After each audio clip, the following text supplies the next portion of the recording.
Good afternoon, everybody. It is Steve Lookner with Agenda Free TV. We are here to bring you some live coverage of a couple different stories. Hold on, this scanner's a little loud right now. So we have the scanner on from Washington State. We want to bring you an update on two different stories. First of all, a new arrest has been made in the Palm Springs Fertility Clinic bombing, which happened in May. And also the manhunt continues for a father in Washington State accused of murdering his three young daughters. So we're going to bring you the latest updates on these stories and take your comments and questions on the air. Okay, so what I need to do is, hold on one second here. Thank you to our moderators who are with us. We have Beth Mythical and Roberts Mayqueen and Ruth Krafasi over there on YouTube. Thank you. And Linda Belglary, Misha on X. Over there on Twitch, Matthew Kohai 3 is there. Thank you so much. And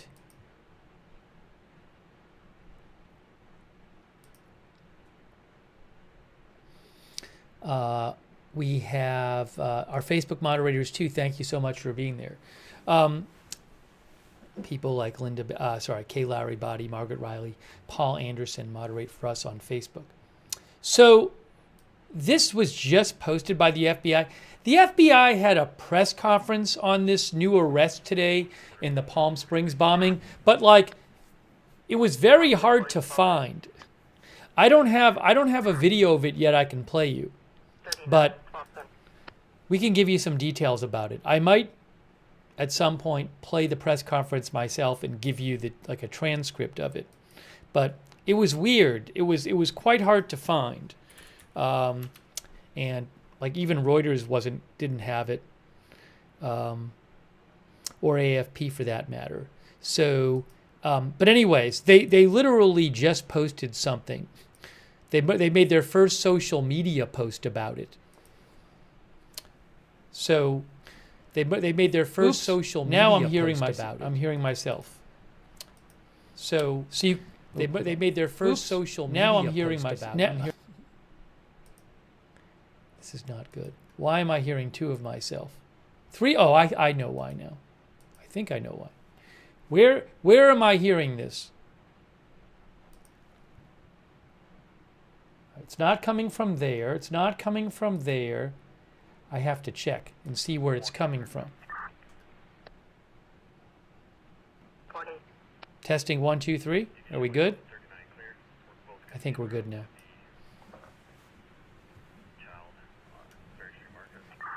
So I have the scanner on from Washington State, and we'll be talking about that shortly. I have it on low volume, but there's a manhunt going there, so I'll keep an ear out. But most of what they say is not going to be about the manhunt. All right. So the FBI just 10 minutes ago said Daniel Jong-Yun Park, 32, of Kent, Washington, was arrested by FBI agents at JFK Airport yesterday on charges alleging he provided material support.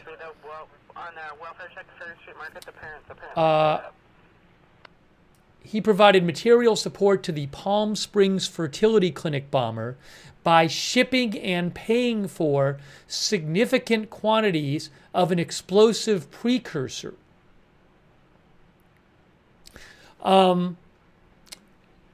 I haven't listened to the press conference yet, but I read an article from Axios saying that Daniel Park, had gone to Poland 4 days after the Palm Springs bombing. He'd fled to Poland, and then he was detained in Poland and extradited back to the U.S.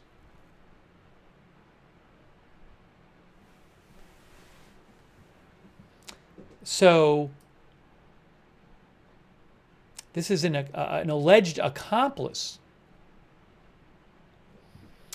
Let me show you a little more about this here. Hold on.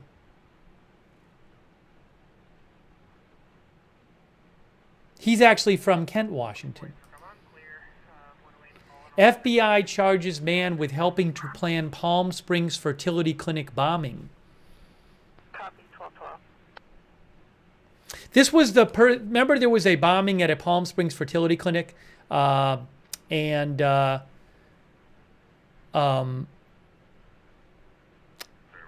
was a person who was the main suspect died in the explosion. All right, the FBI. Can you guys hear me? Okay, I have the scanner on low volume, so can you guys hear me? Okay. We can hear me even though the scanner is on. Okay, I should be louder than the scanner. All right. No, we're not turning off the scanner because the scanner is literally where the manhunt is going on. So why would we turn off the scanner if we're covering the manhunt? Okay. The FBI has charged a man. Hold on a second here.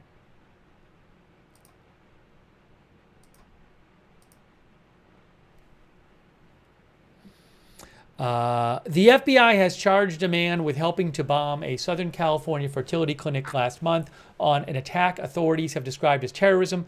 Daniel Park, 32, of Washington State, was arrested Tuesday night at John F. Kennedy International Airport in New York. The U.S. Attorney for Central California said today at a news conference. He was charged with providing material support to a terrorist and is accused of supplying 270 pounds of ammonium nitrate, an explosive precursor commonly used in homemade bombs, to 25-year-old Guy Edward Bartkus, said the U.S. Attorney. 270 pounds of ammonium nitrate.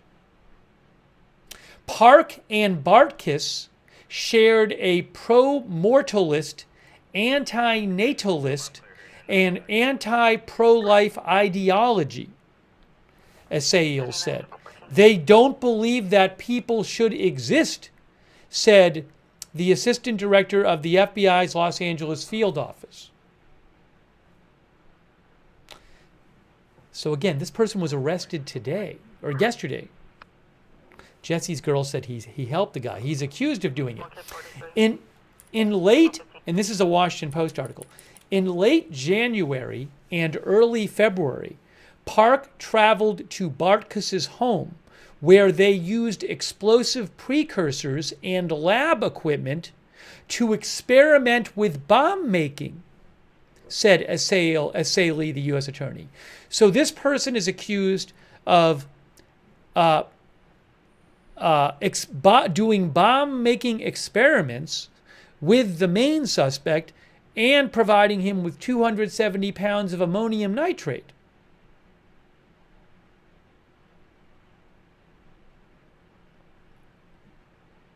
When I first heard that somebody had been arrested, I was thinking, okay, well, maybe it's somebody who, had some sort of store where they sold this stuff and they sold an amount they were not supposed to sell, but they didn't really know what was going on. I mean, this makes it sound like the person knew what was going on. At least it makes it sound like the person was actively involved in this, in this in a way, but a lot more than someone who unknowingly sells some stuff.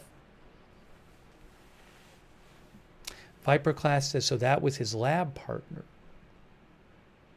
On May 17th, a 25-year-old man with nihilistic ideations. Silverado with trailer, tell-in route for tire change. ETA 1 hour. Real quick, let me do something here. Make a quick adjustment here. 1223, 1216. No, I'm fine. In May 17th, a 25-year-old man with nihilistic ideations died in an explosion that collapsed the American Reproductive Centers in Palm Springs, California. Bartkiss of 29 Palms, northeast of Palm Springs, was found dead near a vehicle that blew up outside the clinic. The explosion, which officials have described as probably the largest bombing scene in Southern California, has raised questions about whether Bartkiss aimed to halt the clinic's services, which include in vitro fertilization, egg freezing, and LGBTQ plus family building. None of the eggs, embryos, or other materials in the facility's lab were harmed in the blast, the clinic said. 4 others were hurt in the explosion but were released from a hospital within a day. That's actually a zip leaf fiber on scene. The back parking lot. The fire department already responded. Hang on 1 minute. Give me 1 second. Vehicles have already been moved. They just need a report now. Authorities described that Palm Springs attack as an intentional act of terrorism. They did not directly disclose a motive in the days after the bombing, but confirmed the FBI was examining a screed thought to have been written by the suspect. On May 21st, this new person arrested, Daniel Jong-Yun Park of Kent, Washington, newly arrested.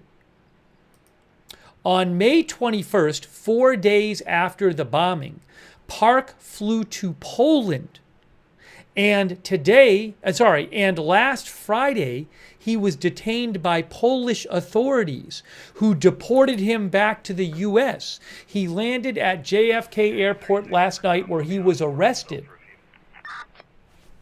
Wow.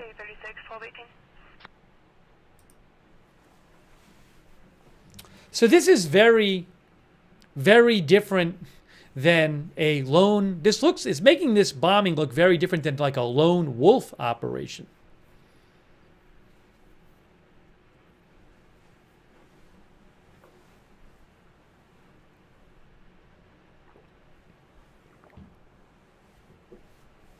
How did the Poles know about him? I don't know. I mean, maybe the U.S. reached out to them. It's a good question. I haven't watched the press conference. What I might do is try to give you a transcript of it. As I said before, it was kind of strange. The press conference was quite hard to find, and it wasn't normally like either the FBI would post it or Reuters would post it or something, but it was I don't even have access to a video I can show you of it. Unless maybe they'll post it after the fact. If they post it after the fact, I'll show it to you. And this is, I believe, is the first FBI social media post about it. Just came out 18 minutes ago. Betsy Swain says a network. Sandra says, why did he go to Poland? It seems random. I don't know if he had any connections to Poland. That's a fair question.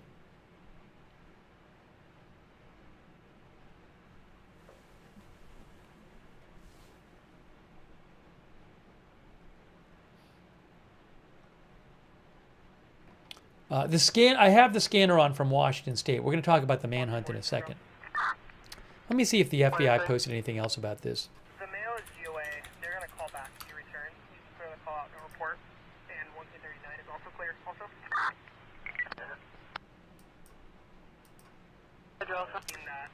Yeah, the FBI never posted the.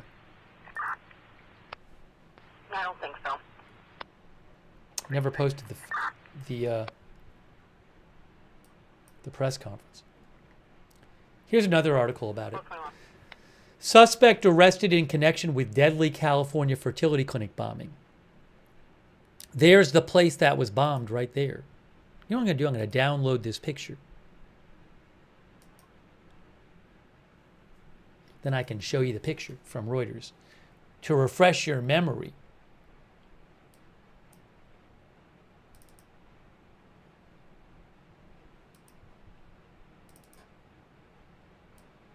Remember this?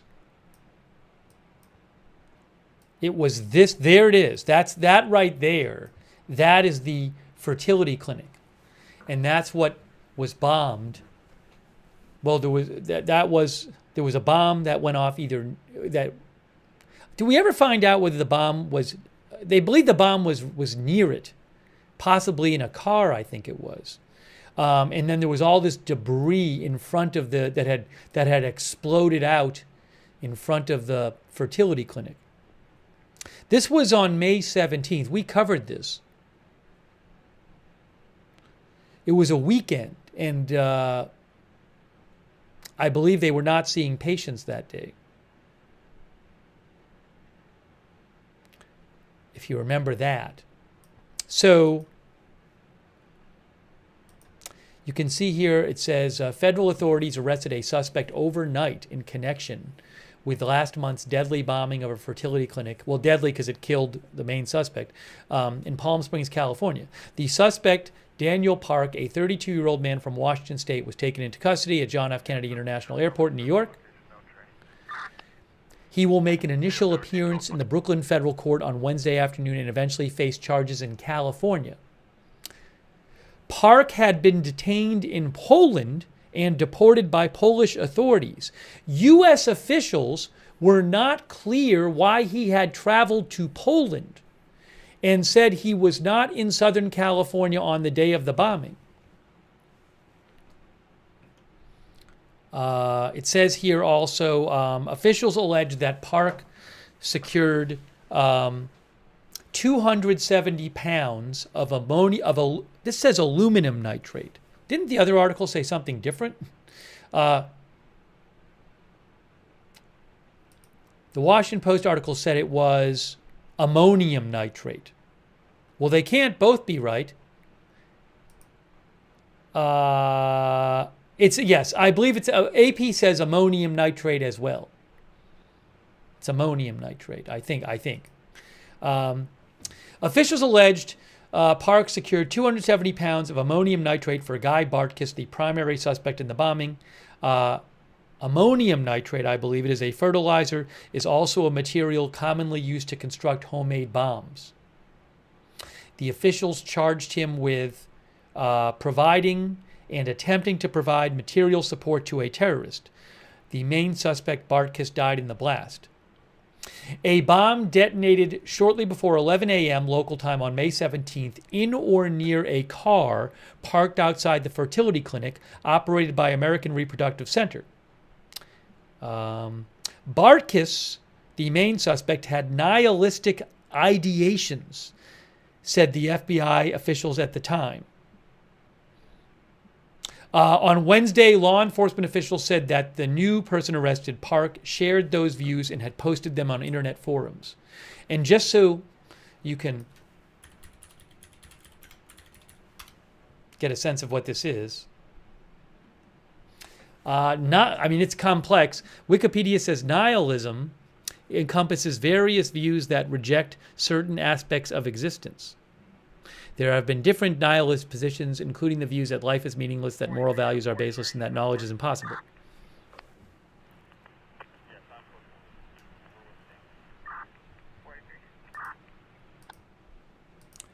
Is ammonium, John Colarusso says, is ammonium nitrate what was used in the Oklahoma City bombing?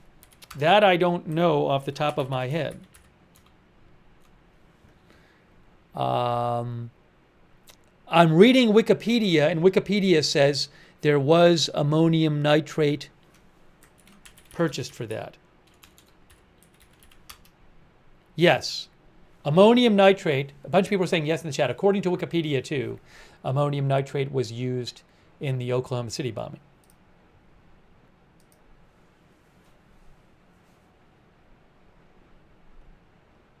Gary Patey says fertilizer in diesel fuel.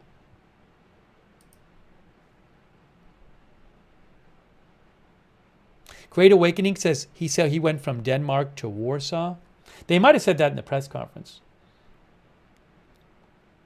What I might do in a little bit is I might kind of look at the press conference and look at the captions and try to give you some more information from that. Again, unfortunately, I don't have a video of the press conference I can show you yet. There is Daniel Park right there. So we're covering two stories today. We're covering this new development, a second person arrested in the Palm Springs fertility clinic bombing for allegedly being an accomplice That is him, Daniel Park, right there, of Washington. Douglas County patrols a Marine in Rock Island. And we're gonna update you shortly on the manhunt 3150. for a father. Report of a boat out on Hammond Lake, water skiing. One person in the boat, one person on the skis. RP says it's illegal. You're supposed to have 3 people to legally ski. All right, well, that's not about this story. That's the scanner, though, from Broadcastify.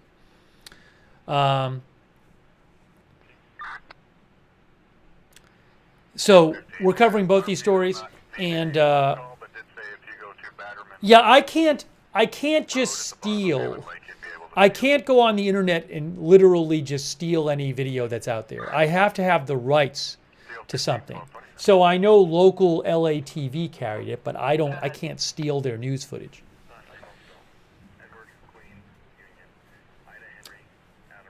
Let's get a little more. So let's get a little more details about this this arrest, and then we'll jump over and start talking some more about the manhunt.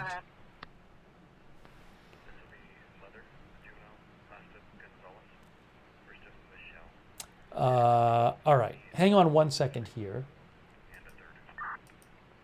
Hey, thanks to ShadowNet, our member, Scousebird, our member, Dodger Blue for your support, Bumblebee, our member. Thank you. Thanks also Dark Crypto for your support on Twitch, Dark Crypto 800.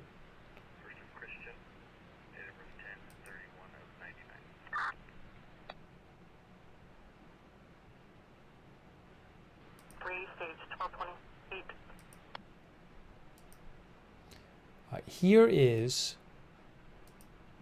this. Washington man supplied chemicals used in California fertility clinic bombing, authorities say. By the way, remember this? This was the car in the back parking lot behind the fertility clinic that was destroyed after the bombing. That might have been where the bomb was. Where did he get the material? That's a good question. There's a picture right there of the fertility clinic. And there's the destroyed car in the back. I should download this picture. Hold on a second here. Let me get the picture up on the screen for you to remind you. I know it was a few weeks ago, so.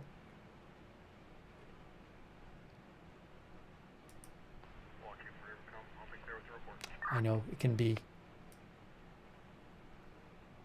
Some people might have forgotten. Here, I have it right here. I have the picture right here.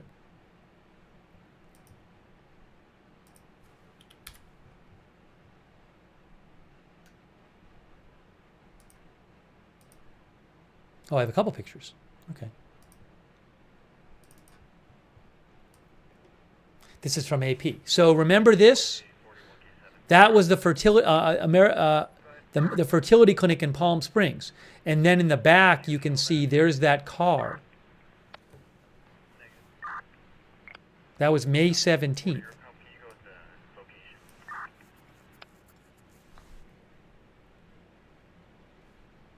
And then there should be other pictures here too. Hold on. Let me pull up another one.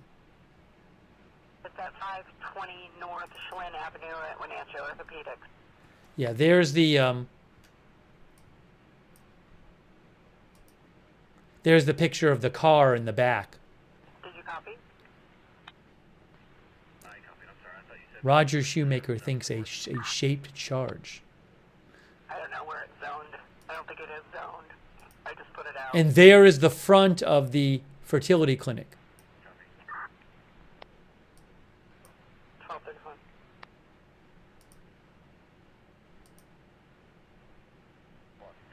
Confirm the access in the north.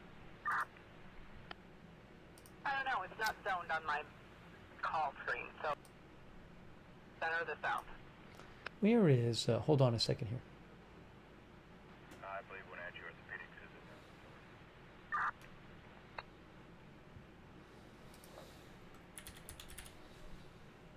39.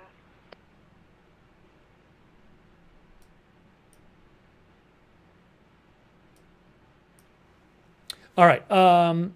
This says two men who connected in, this is from AP, two men who connected in fringe online forums over their shared belief against human procreation experimented with explosives in a California garage before one of them eventually bombed a fertility clinic in Palm Springs, authorities said today.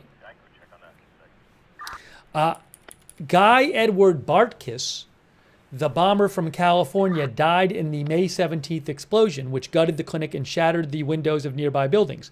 Authorities yesterday arrested his alleged collaborator, Daniel Park of Washington, on Tuesday after he was extradited from Poland, where he'd fled 4 days after the attack that officials are calling terrorism. Wow. There he is, Daniel Park. West 2, Memphis 107. David 28158 Edward. AP says, authorities say Park spent years stocking up on ammonium nitrate, years, a chemical that can be used to make explosives, before shipping it to Bartkus and later visiting him in 29 Palms, California. He stayed with Bartkus for about 2 weeks. And the two conducted bomb-making experiments in Bartkus's room and a detached garage, said the FBI.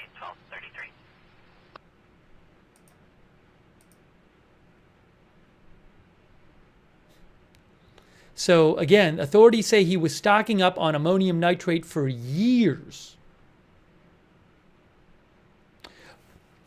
Park was taken into custody last night at JFK Airport in New York. He's expected to make his first court appearance today. Authorities searched Park's home in Kent, a suburb of Seattle, and found an explosive recipe that was similar to the Oklahoma City bombing, said the FBI. Park shipped 180 pounds of ammonium nitrate in January to Bartkus and bought another 90 pounds of the chemical and had it shipped to Bartkus days before the explosion. The explosion was May 17th, by the way, authorities said. Park purchased ammonium nitrate online in several purchases between October 2022 and May 2025, according to the complaint. Man.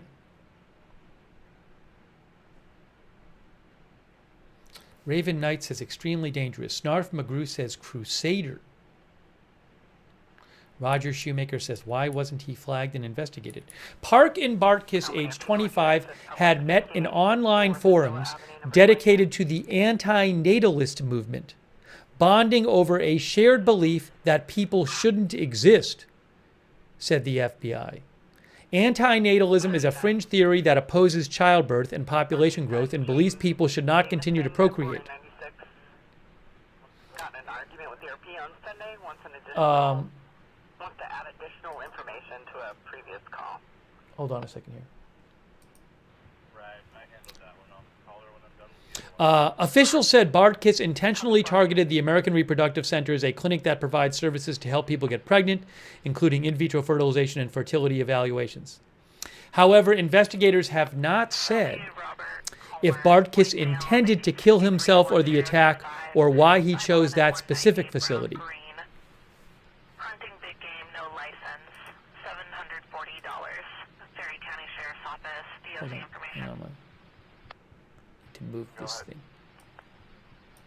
Why is this up here? Same subject, convicted felon, most recent conviction, burglary 2, Selby 2026 expiration. 12-3. Can you call Chelan County to see if they would accept it, and then call Ferry? Bartkus tried to live stream the explosion but failed, the FBI says. How about that? He tried to live stream the explosion. The person arrested last night, Daniel Park, for being an alleged accomplice, this person appeared to be a frequent poster in an anti-natalist Reddit forum going back nearly a decade, according to court papers. In 2016, he spoke of recruiting others to the movement, which he described as hopeful, When people are lost in distraught, death is always an option, he allegedly wrote.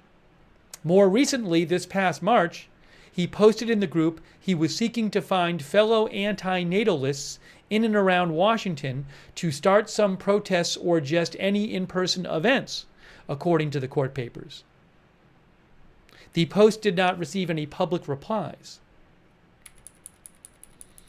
A retired ATF explosives expert, Scott Sweetow, had previously said the amount of damage caused in the explosion indicated the suspect used a high explosive similar to dynamite and TNT rather than a low explosive like gunpowder. These types of explosives are normally difficult for civilians to access, but increasingly people are finding ways to concoct explosives at home, he said. Once you know the chemistry involved, it's pretty easy to get stuff, he said. The ingredients you could get at a grocery store. Wow. Eric Ogren says this sounds like a Timothy McVeigh, Terry Nichols situation. 1223, Chelan County, advice will not book. I'm going to see if I can get the court, the criminal complaint. That would be interesting to get.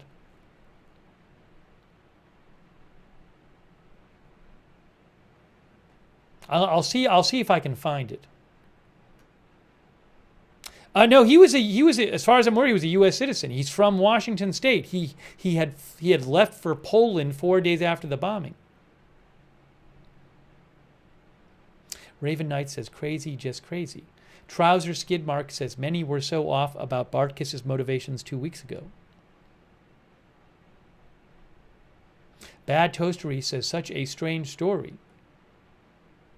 Roberts Mayqueen says, where did they get the funds for that? I don't know how much ammonium nitrate costs. I don't even want to look it up. I feel like if I look up on the web how much ammonium nitrate costs, well, it's a fertilizer, but then I'll be like flagged as a potential terrorist. I'm nervous about Googling it.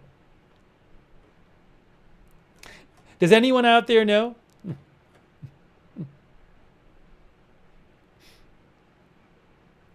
Seriously.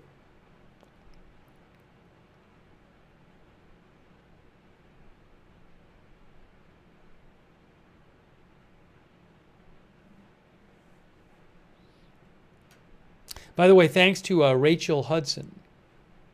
Rachel Hudson thinks that Palm Springs is the closest area from 29 Palms that would offer fertility services. It says 29 Palms is desolate. Thank you, Rachel Hudson. The main suspect was in 29 Palms, I believe, or from 29 Palms. Thank you also, PZ Papa Zulu. I really appreciate your support, PZ Papa Zulu. Betty Swain says scary stuff.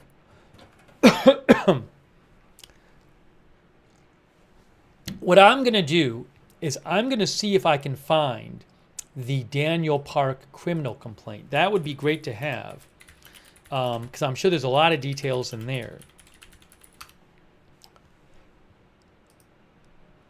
Oh, you know what? Hold on. I have a press release about this right here. I didn't even know they had one. But they don't have the criminal complaint attached. All right, so I do have their press release about it. Where is that criminal complaint? It must be here somewhere. I wonder if I can look it up.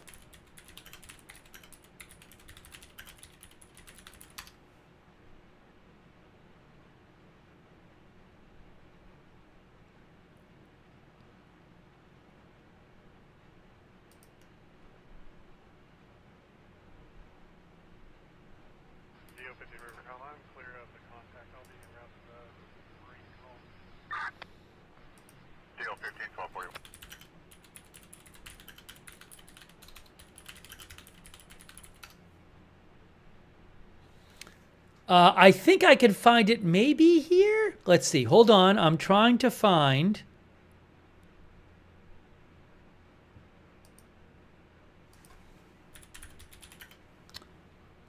The criminal complaint. Let's see. I'm doing a search here. Is there any way this is going to work?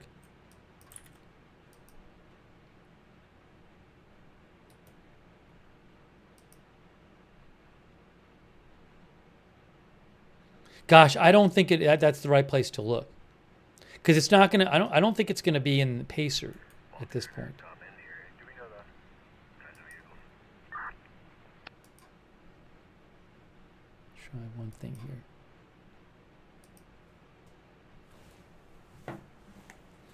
Give me 1 second here, just one moment, and then we'll continue. I'd really like to get the criminal complaint because that would have a lot of information in it, but I haven't seen it online anywhere yet. So I was trying to find it myself. Give me about a minute. Why is this so difficult? Let's see. Where is this? Where is this? Bear with me here. If I can do this. Okay.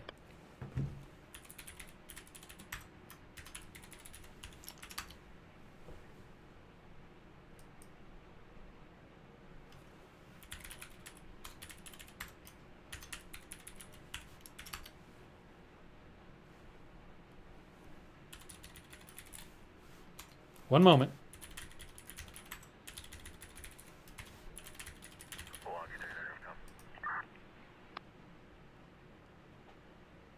I don't see a box truck, but there is possibly a power line down through the parking lot. If you could just I'm almost there. fire and PUD, not sure if it's actually. Oh, I have something else I have to tell you. Hold on. 1K39 received. Zippy should be on scene. We have notice from them that they are. I just saw something else. He is on scene. Zippy. Okay. Oh my gosh. Oh my gosh. I'll be clear. Fire department are I just saw something about the Boulder suspect's family. The Boulder bombing suspect's family. I just got something about it. Hold on a moment. I'll have to get the information later. 1K39 received. I will call Zipley Fiber. Just Breaking news. I have some breaking news for you. Rochelle, this is from about half an hour ago, so I'll call now. Hang on a moment. Hang on a moment. Somebody looked up how much ammonium nitrate costs. 1K39, 1244.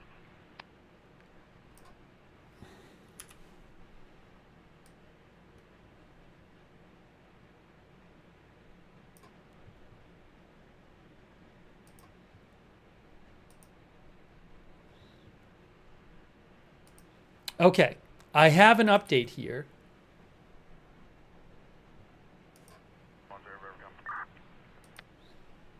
1K108. Check this out. Check this out. New update. And they're packing up their stuff to move. You can close it on the report. All right, sorry to interrupt, but I want to let you know this. A news update here. Here we go. Information, I'm just seeing this right now, about the family of the attacker, of the Boulder attacker. Secretary Noem announces ICE detains border terrorist Soleiman's family. The DHS Secretary Kristi Noem announced ICE has taken custody of Boulder, Colorado alleged terror attack perpetrator Mohammed Sabri Farag Solomon's wife and 5 dependents. ICE is processing the family members for removal proceedings from the DHS. Now look down here. ICE detained the following individuals and is processing them for removal.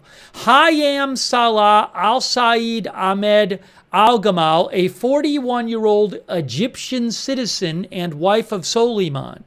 Habiba Mohammed Sabri Farag Soleiman, an 18-year-old Egyptian citizen and daughter of Soleiman, and 2 minor sons and 2 minor daughters, all of whom are Egyptian citizens and children of Soleiman. Now, I never heard this before. Maybe you heard this, Cissy.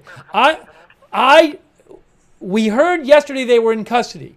I had not heard they were Egyptian citizens. I believe this is the first time we are hearing the names, the ages, and the citizenship of the wife and children. Now,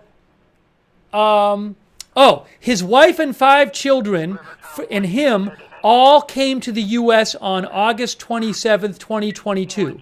They were granted entry until February 2023. On September 2022, he filed for asylum, listing his wife and 5 children as dependents. They say he was allowed entry into the country under the Biden administration, overstayed his visa. So, I don't know for sure. It doesn't look from this like his wife and children were in the country illegally, were in the country legally, because it says they came when he came.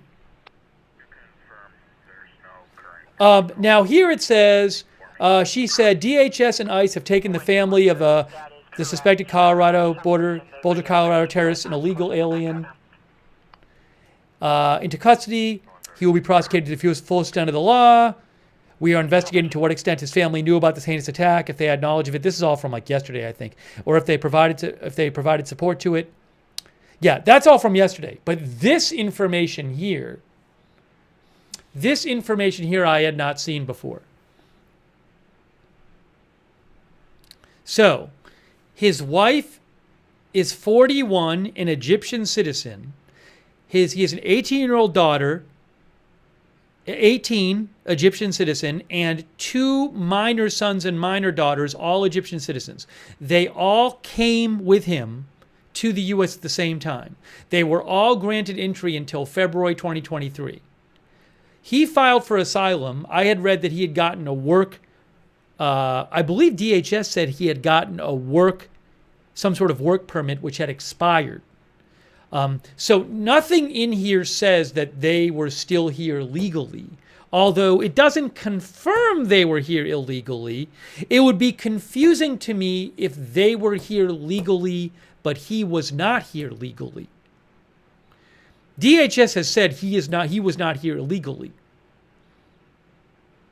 So I'm going to assume that they were not here legally, but I don't know that for sure. I'm just saying it doesn't really make sense to me that they would be here legally and he would not be here legally.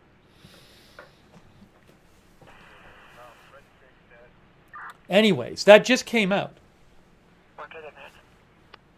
That just came out. I mean, I had not seen that information before. 1K39 confirming because your radio cut. Charles 4667 Young. 09 Wenatchee. Flor Moreno says, sounds like they overstayed their visa. Yeah, I mean, maybe it was the same situation as him. Again, it's not confirmed here, but it said he overstayed his visa, but, I mean, I wouldn't be surprised if it turned out they did.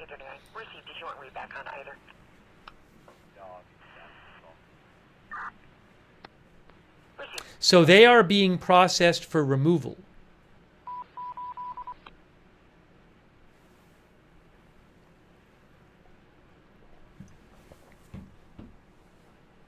It doesn't have name and age information for the minor children. I'm guessing maybe out of privacy considerations. Maybe if the kids are too young, they can't release that information, or they don't release that information. So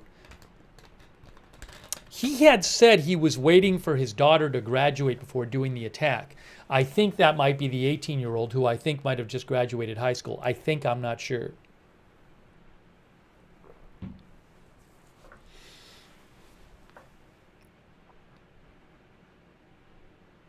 Anyways, I wasn't intending on covering this today, but I didn't know that news was coming out. But they were all Egyptian citizens. Or are all Egyptian citizens.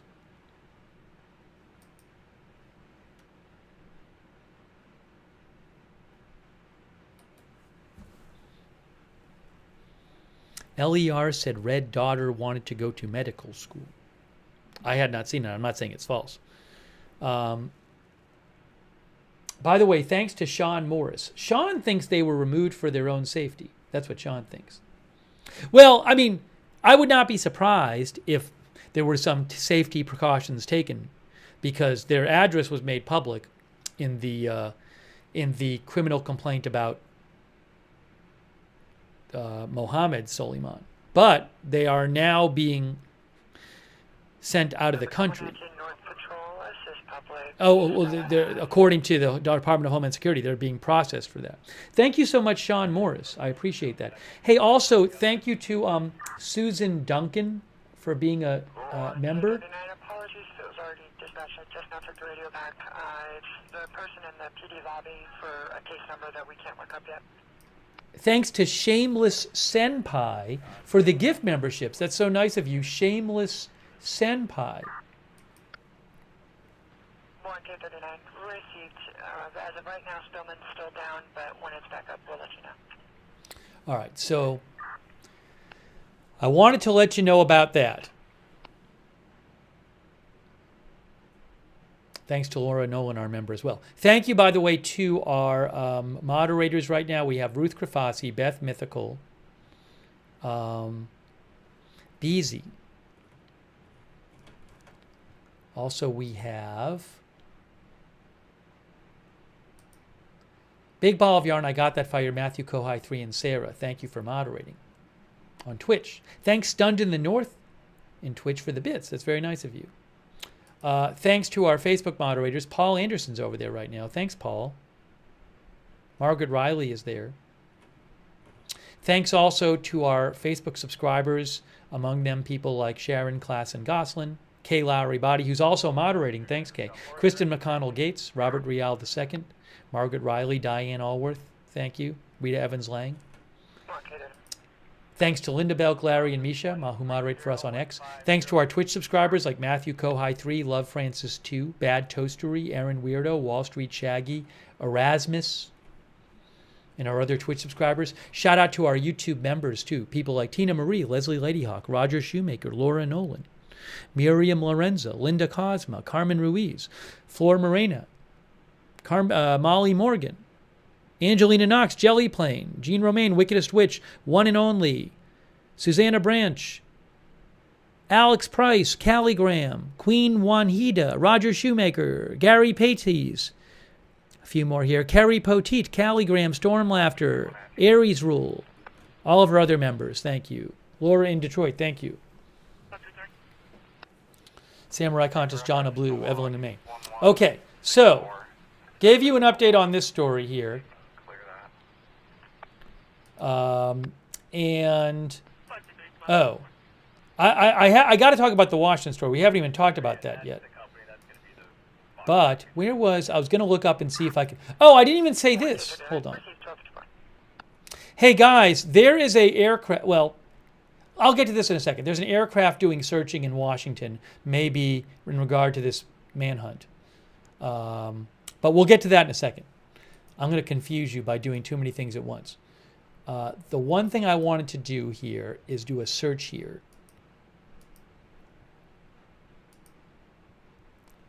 Where is search?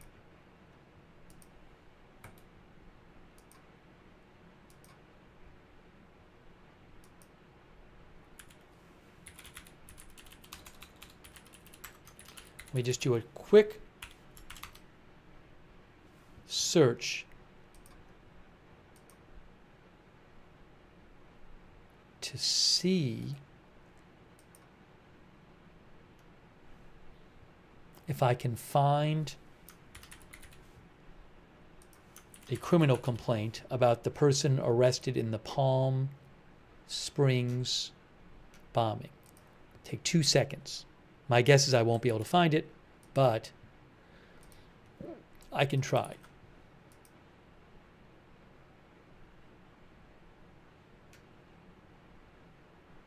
Nope. Hold on. And I did see one other thing I want to mention before getting to the manhunt.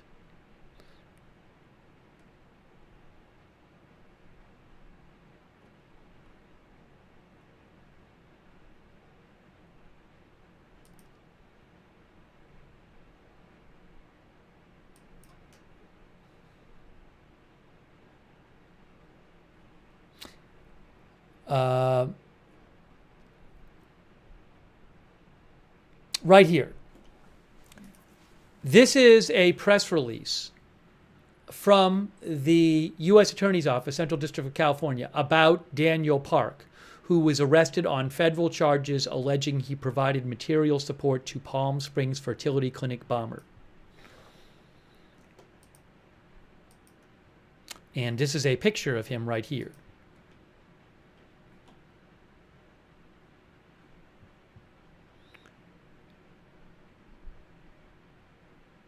So the U.S. Attorney's Office says a man has been arrested, a Washington State man has been arrested on a federal criminal complaint alleging he provided material support to the Palm Springs fertility clinic bomber by shipping and paying for significant quantities of ammonium nitrate, an explosive precursor, prior to the suicidal terror attack last month.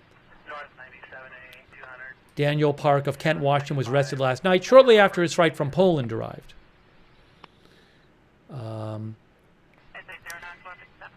They say he shipped large quantities of explosive precursors to the man whose suicide bombing destroyed a fertility clinic in Palm Springs. According to an affidavit, Guy Edward Barkis, 25, of 29 Palms, California, drove a car containing a bomb.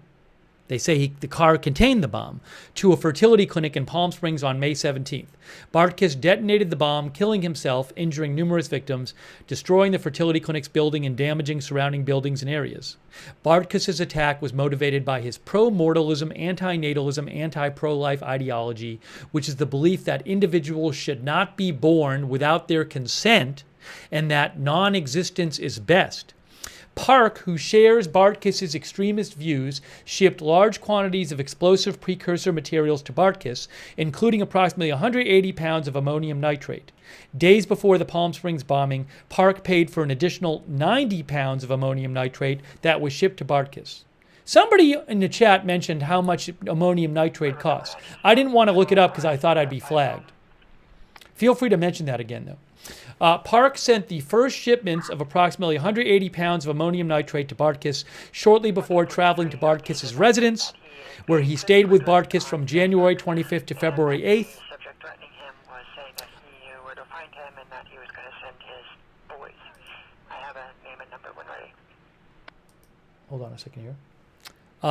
3 days before Park arrived at Barkis's house, records from an AI chat application showed Barkis researched how to make powerful explosions using ammonium nitrate in fuel. 423-8047. During his stay at Barkis's residence, Park and Barkis spent time in Barkis's room as well as in a detached garage running experiments, according to the affidavit. This was the same garage where law enforcement, during a search after the May 17th bombing, located significant amounts of chemicals commonly used in the construction of homemade bombs. 4 days after the suicide bombing, Park flew to Europe.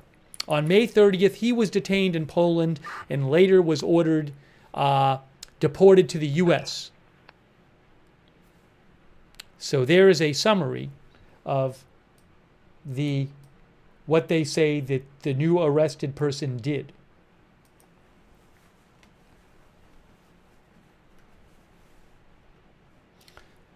What was the AI chat thing here? And it said,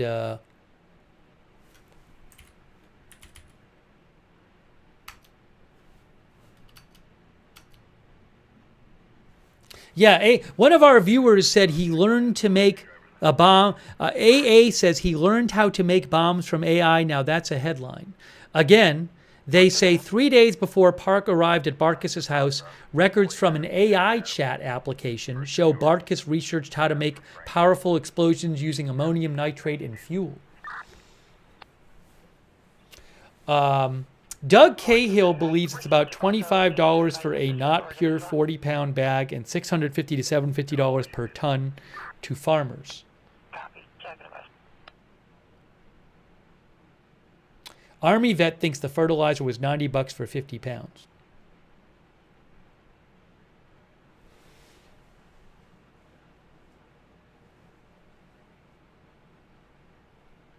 Raven Knight thinks he bought small amounts and stored it for years. I'd have to go back and watch. I haven't watched the whole press conference. I don't have a video of it I have the rights to at this point. So, anyways, so D. Deef says the AI should report him.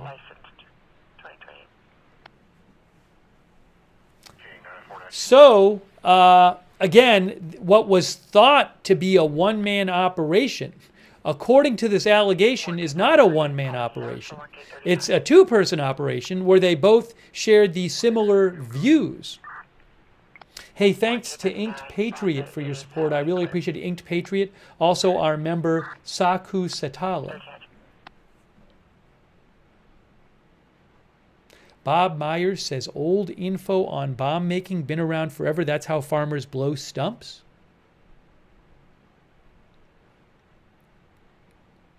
Bad Toastery says, how does one get permission to be born?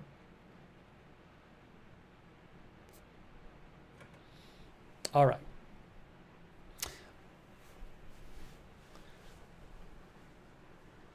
Miriam Lorenza says, imagine having a neighbor who stores that explosive on his property. Well, explosive component. What I'm going to do is I am going to get... Let's talk about the manhunt. We haven't even talked about it yet. I'm sorry, but we've been talking about this first story, and then there was the new news about the family of the Boulder bomber. So I want to... We can come back to the Palm Springs bombing arrest story. Let's transition over and talk about this terrible story in Washington State, which is why we have the scanner on. Okay? There's a parking abandoned call at Albertsons on Miller. Oh, look, hold on. We have, before we leave, we have a new post from Kash Patel about this arrest. Before we leave this story right now, Kash Patel just posted about it. New from the FBI.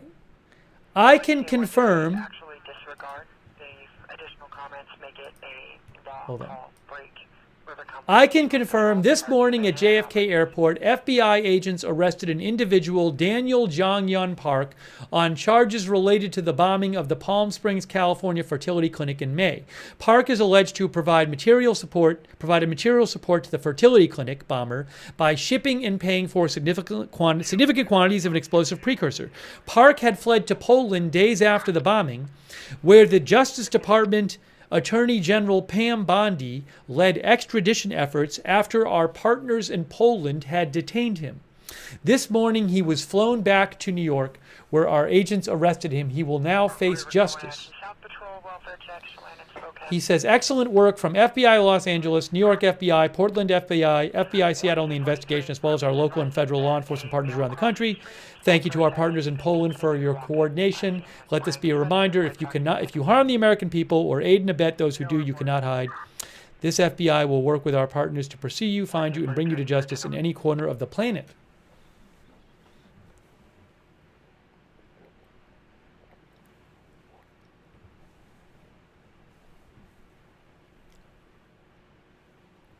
So, that just came out from the FBI director. Right now, 3 minutes ago. James Hembry says, sounds like he was trying to get back to Russia for his flight to China. I do not know why he went to Poland.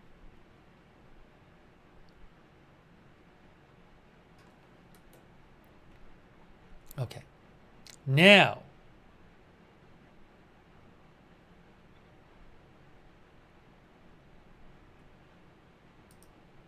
what I'm going to do is move and talk about this manhunt going on. Let's do that.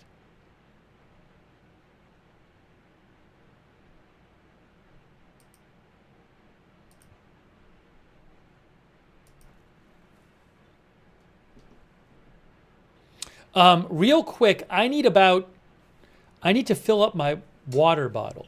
It's empty. I didn't do it before forgot to do it before the broadcast. So I'm going to take 1 minute and do that. Give me just 1 minute, because I'm out of water. Let me just put on the screen. I'm coming back in 1 minute. Stand by for location. British Columbia, Victor, Henry 7, 42 Mary. There is a picture of the suspect being searched for, Travis Decker, by the way. 12 to 3 Wenatchee. We'll be on Sherborne Street and Ash Street and Leavenworth. All right, I'm literally disappearing for a minute just to fill up my water bottle. Hang on. I'm getting my water, and I'm coming right back, and we'll continue. Hang on 1 second. East 2 Mobiles 106, Adam Ida Victor 9998.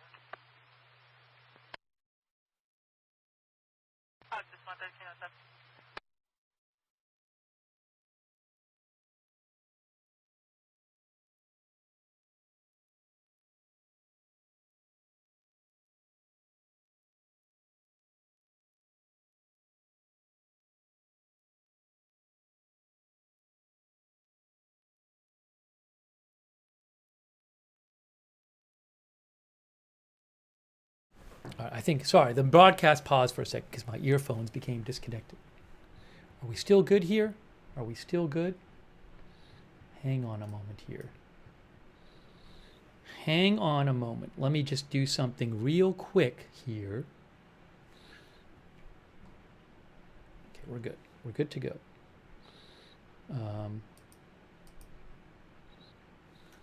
Let me do something really quick.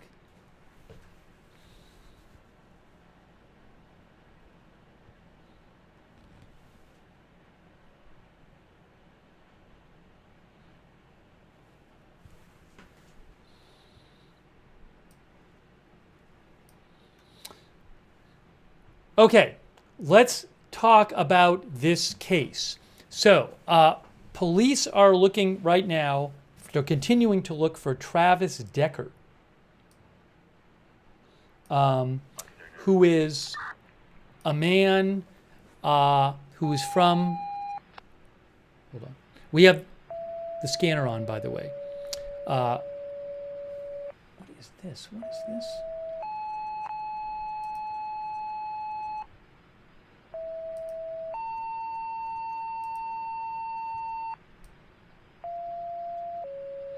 That's from the scanner, by the way.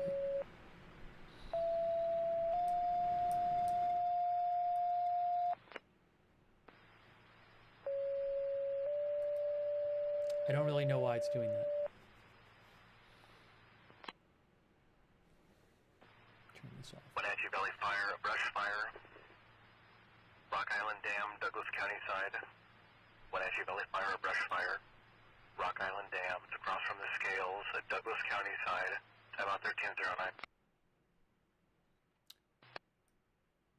So he is from Chelan County. Is on site requesting contact on site, saying that he is receiving threatening letters. Apparently, there is a previous case number which we do not have access to. Why am I not getting? K40, do you have a phone number for him? 1K40 affirmative. Subject's name is Mario Fernandez. Hang on 1 second here. I'm trying to adjust this. Trying to adjust the sound here. Turn this down a little bit.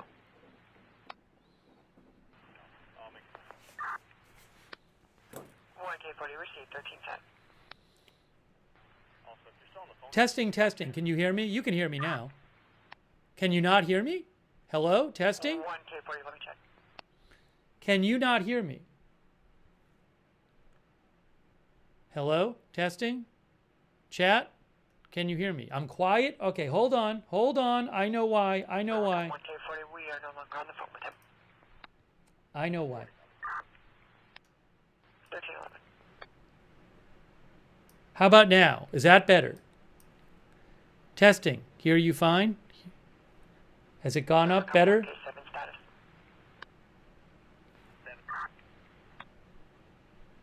Testing 1, 2, 3. Some people said that they couldn't hear me. Yeah, there was I changed one thing. Rivercom Douglas County Patrols, just for information, there's a small brush fire that we're toning for south of the dam coming up from the river bank.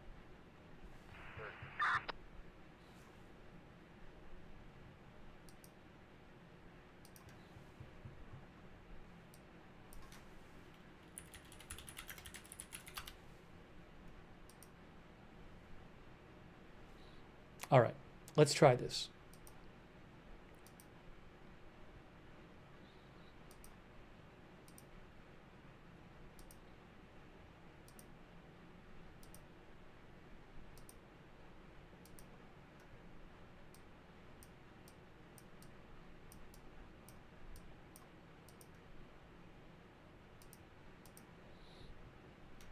All right, we have the scanner on. I think we're good to go. I think we're good to go. Here we go. Okay, now you're looking at Travis Decker. Everybody can hear me, right? Everybody can see me. We're all good. Everything's good. Yes. Okay. So what happened is that's Travis Decker, who police are looking for in Chelan County, Washington, and on Friday, his 3 young daughters, 5, 8, and 9 years old, were reported missing by his former, I believe it's his ex-wife, but the mother, who they're not living together anymore. And they were on a visit with him, a parental visit, and they never came back from the parental visit. And police started looking for the kids, and they found the kids, I want to say 2 days ago, dead. All 3 of them were found dead near his truck. Some new details came out about that today, just terrible. So police are doing a manhunt for him, trying to find this guy. But they found his truck where he was living out of, and they found the kids nearby dead, and they have not found him. Travis Decker. It's really terrible. There was a new press release that came out before I came on the air, and I want to mention that. And then we'll give you some of the details of this. But the scanner I have on is from Chelan County.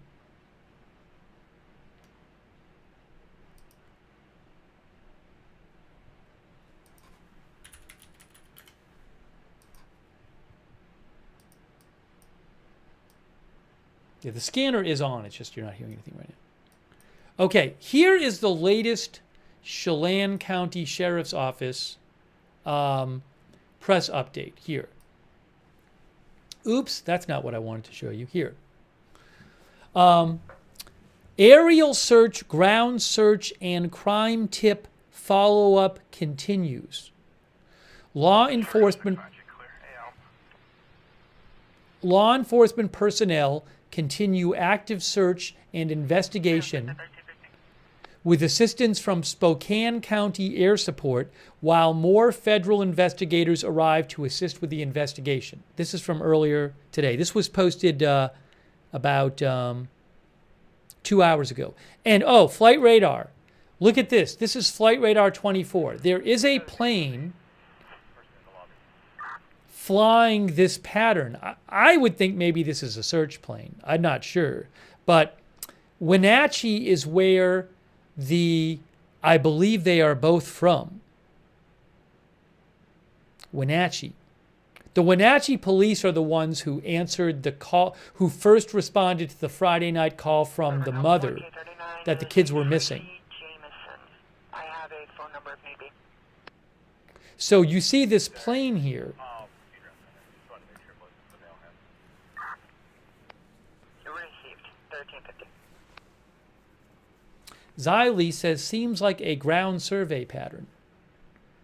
Again, I can't confirm that this plane is involved in the search, but certainly looks like it might be. Yeah, I'm going to get to some of the details that came out today about how the kids were found. It's terrible. EJ Rod says, what are the odds that he is still alive? That I do not know. So going back to this update from Chelan County Sheriff's Office, they say this, here it is. Oh, here, that's better. Let me do it this way and get you a better view of this.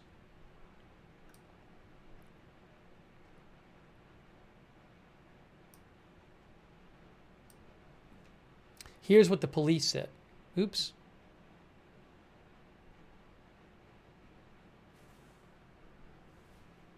this way.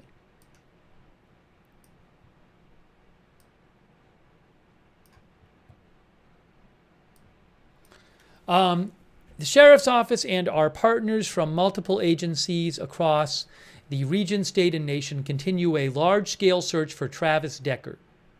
The Spokane County Sheriff's Office provided 2 helicopters to assist in search operations spanning across Chelan County, the local national forest, and wilderness areas. Sheriff's Office Air Support Unit is also conducting air operations in similar areas, providing more eyes in the sky So there's a hazard pending towards Chelan. and opportunities to find the suspect. Oh, I did pretty good. Received. Hang on. It's just showing as a large bag in the lane of traffic.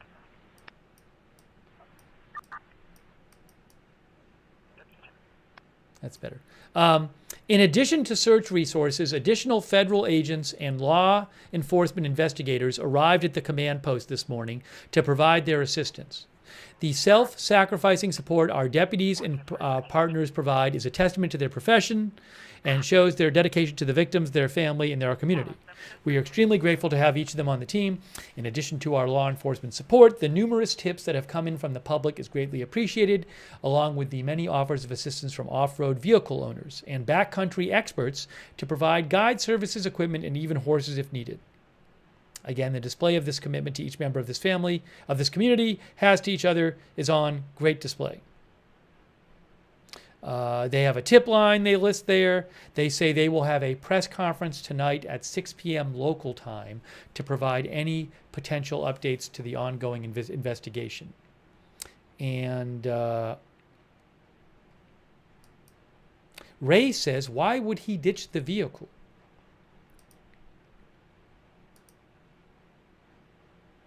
By the way, there's a $20,000 reward, up to $20,000 reward available for information leading to his arrests. He is not known to be armed, but is considered dangerous. He is suspected of kidnapping and murdering his 3 young daughters this past weekend.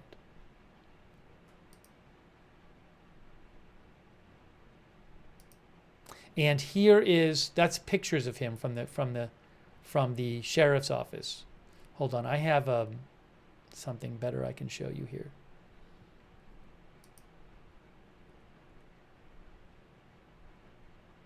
Here.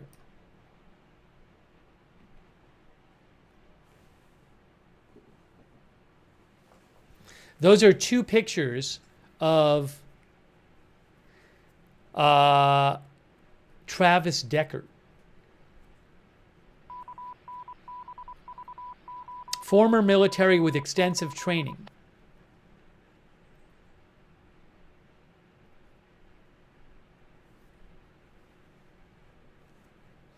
And as we showed you yesterday, just terrible, here are pictures of the 3 children who were killed. Peyton Decker, 9 years old. Evelyn Decker, 8 years old. These are all from the Wenatchee Police Department. Olivia Decker, 5 years old. And there's Travis Decker in his car. Brown Eyes Blue says maybe he took his own life. It's possible, I don't know. I hope nobody else gets hurt in this. It's just really sad. It's incredibly tragic. Station 13 Ballard, unconscious 2, South Wenatchee Avenue and Boudry Street. Station 13 Ballard. Matt Parker says, what sort of thought process leads to this? So we have the scanner on from that area. And let me give you some more details. And there's some new details that came out today about this.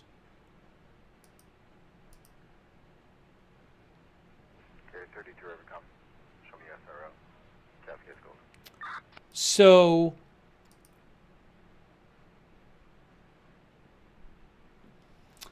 here is some new details on this.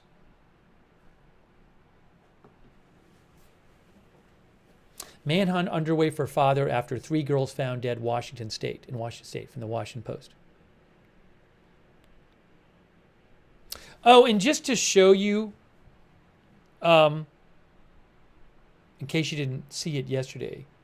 According to police said that his truck was found in this area. So this is the middle of Washington State. Basically, you have Seattle is here, and then Spokane is over here. We're talking about here, Chelan County. His truck was found in the area of Rock Island Campground near Icicle Road.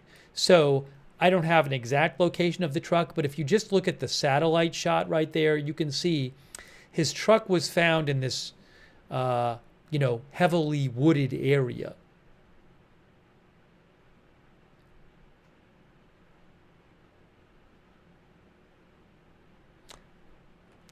But that's not, there's a search, there's an aircraft that seems to be flying a search pattern right now over here, which is about looks like about 40 miles away or something, south of Wenatchee. So, yeah, there's that plane which is flying. There's Wenatchee right there. The campground is over in this area.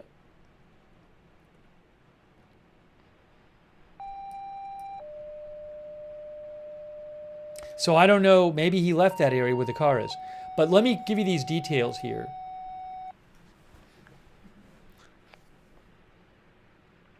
Perfect Fosters. Perfect Fosters says sounds like he wanted to punish the mother, sick man. That I can't speak to. The mother said that, well, we read yesterday that I believe one court document said, maybe the mother said this in the court document, that he had been diagnosed with bipolar disorder. I'll have to go back and look at that. But let me just show you this update here. Authorities in Washington State are searching for a 32-year-old man suspected of killing his 3 young daughters and leaving their bodies near a campsite in the Okanogan Wenatchee National Forest. The mother of the girls, 5-year-old Olivia, 8-year-old Evelyn, and 9-year-old Peyton Decker, reported them missing Friday after they did not return from a planned visitation with their father, Travis Decker, said the Wenatchee police captain. By the way, that was not supposed to be an overnight visit. I don't believe he was allowed to have them overnight. The Chelan County Sheriff's Office warned that Travis Decker, who is wanted on 3 counts of murder and 3 counts of kidnapping, is former military with extensive training and should be considered dangerous. A deputy found his white pickup truck Monday in a remote area in Leavenworth, Washington, police said, about 40 miles away from Wenatchee, where the girls live with their mother, Whitney Decker. I'm sorry to say this, but the girls' bodies were found nearby, but not their father. The girls' wrists appeared to have been zip-tied, and they had plastic bags over their heads, according to court documents obtained by Como News. Just terrible.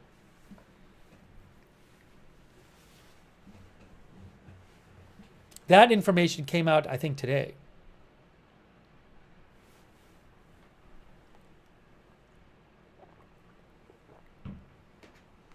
Yeah, it's really terrible.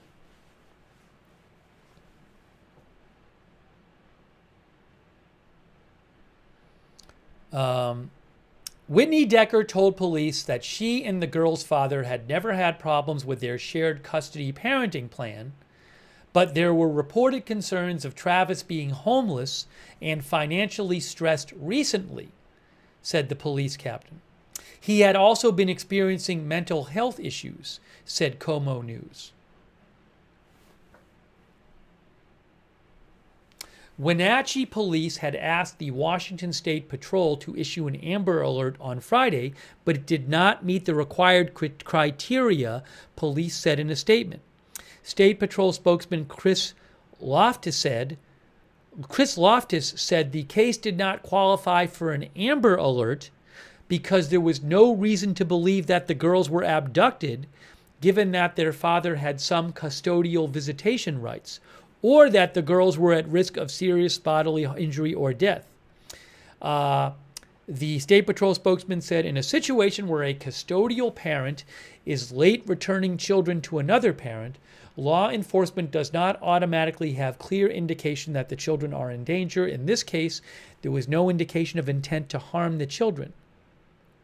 The State Patrol issued an endangered missing persons alert, which enables law enforcement to post vehicle information on state highway signs on Saturday after Wenatchee detectives contacted them with additional information, Loftus said. Federal authorities, including the FBI, U.S. Border Patrol, the Department of Homeland Security, and the U.S. Marshal Service, are helping search for Travis Decker. Heidi, our viewer, thinks an Amber Alert wouldn't have changed anything.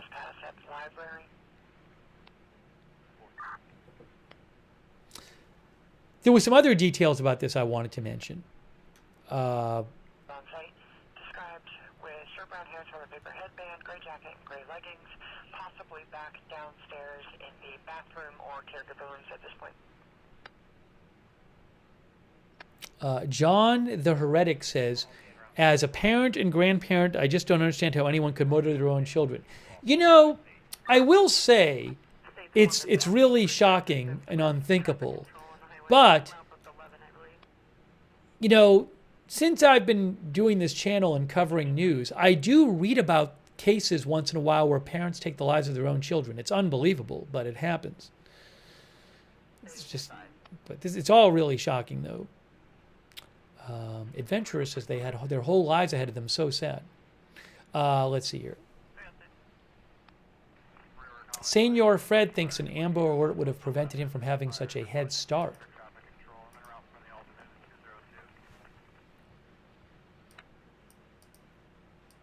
Here's something from AP.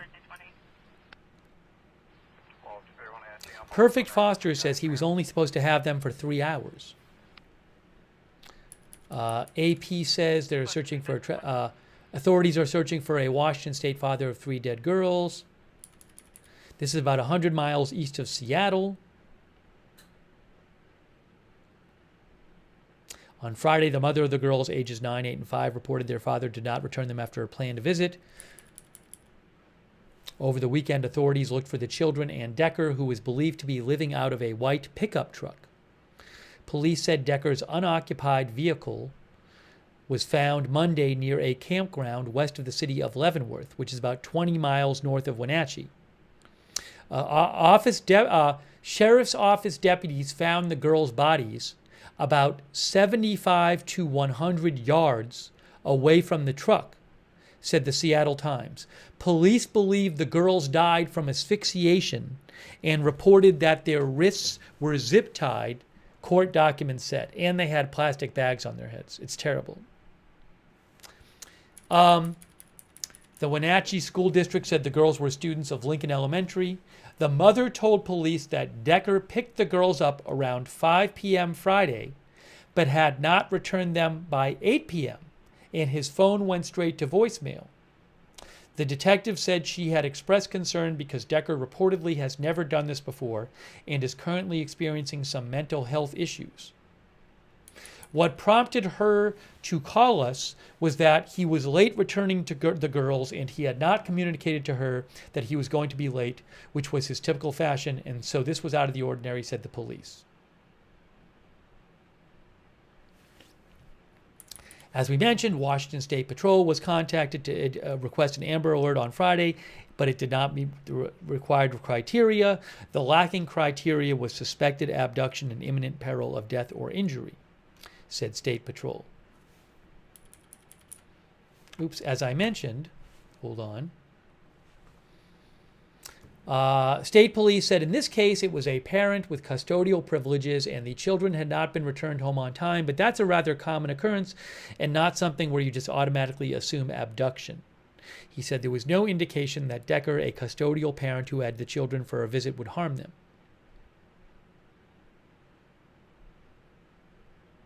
Decker joined the Army in 2013 and transferred to the Washington National Guard in 2021. He was a full-time member of the National Guard until 2023 or 2024 when he switched to part-time.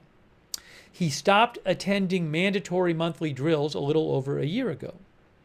The Guard was in the process of a disciplinary discharge for him.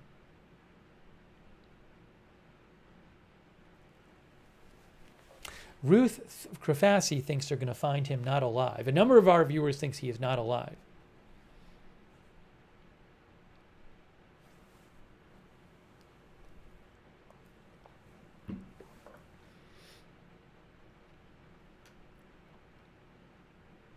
Post-apocalypse Wildflower says, is it possible someone else did this and they kidnapped the dad? Well, I guess, what do you mean by possible? It's possible in some sense, but, I mean, the police clearly think he did it because he's wanted for murder. And, again, you know, it would seem like the most likely scenario, given that he had the kids were found near his empty truck. Again, it's possible, but the police seem to think he did it. So,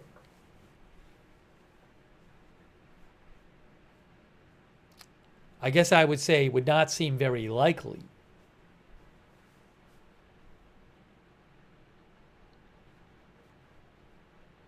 Jeddah says there were probably signs like he had zip ties in his stuff.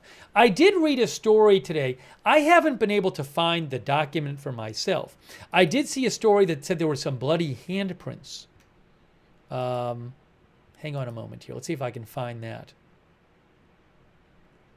Give me 1 second here.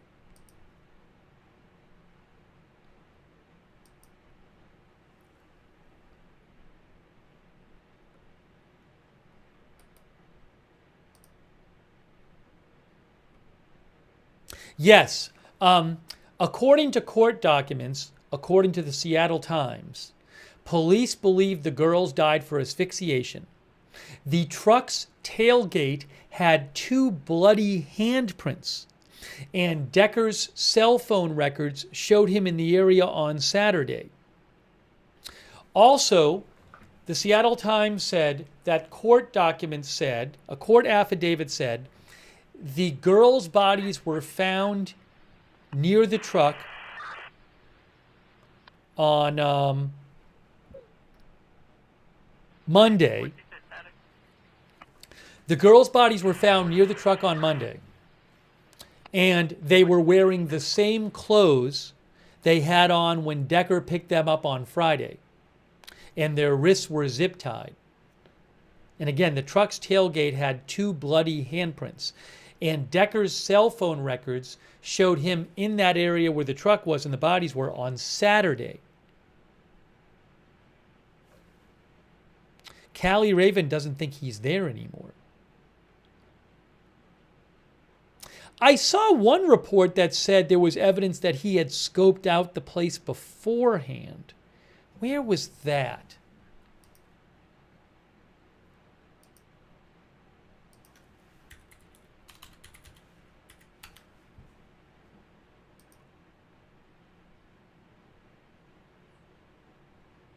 Hang on 1 sec. Is this it here? X809, Wenatchee stopping. X809.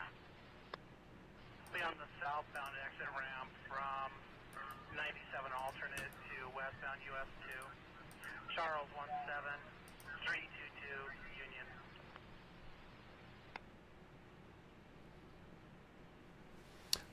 By the way, Cairo 7 in Seattle says that Decker's wallet was found near his truck, either in or near his truck. They also said he earned an expert infantry badge and parachutist badge while in the military.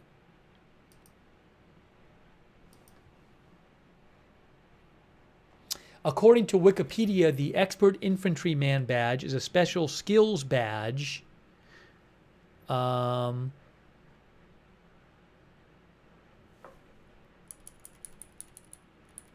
There's a fitness assessment you need to fulfill, land navigation, complete a day and night land navigation course with a specified time frame, weapon qualification, complete a 12-mile foot march carrying a heavy load.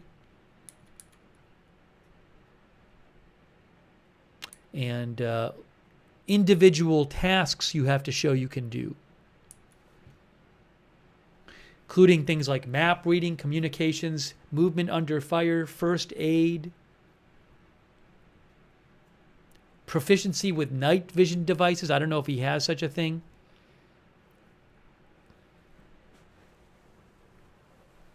Toy Soldier says, I have my EIB. Thank you for your service. Toy Soldier. So Cairo says he has one of those badges. Also, he had a parachutist badge. Okay, 34, 1336.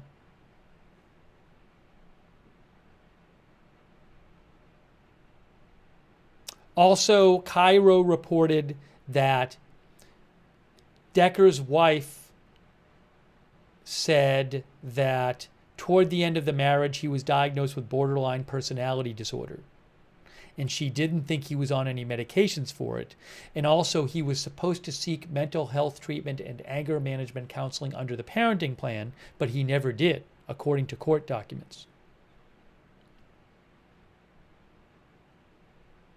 Wintermute says the EIB is not the most rigorous of things. Many Army soldiers have it. Parachuting is another matter, but the EIB thing isn't some kind of special ops thing, far from it. Also, Cairo did say that, according to the Army, there's no indication of any special wilderness or survivalist training.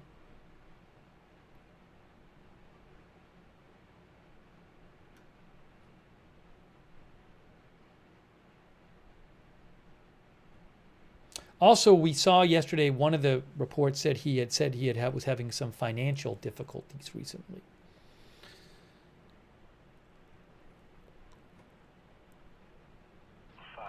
Wenatchee, tag demand.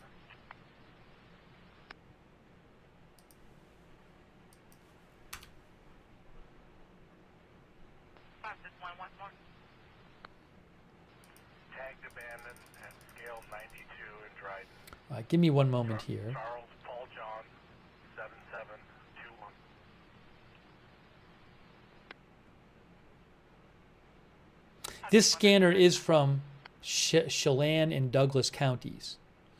I haven't heard anything recently on the scanner, at least that I've heard, about the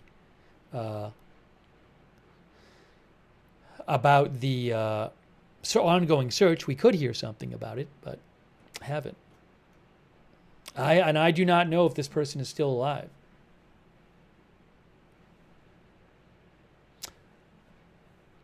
Now, Joe said he served in Afghanistan. Is that true? Cairo said he was not an Army Ranger.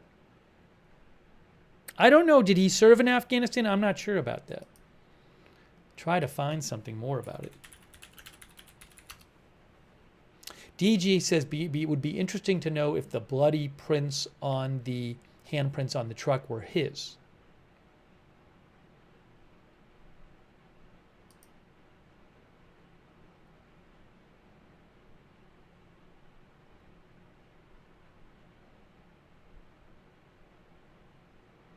Get there for a gun. DO3. Can you find out if state's already on scene? And if so, what unit's out here?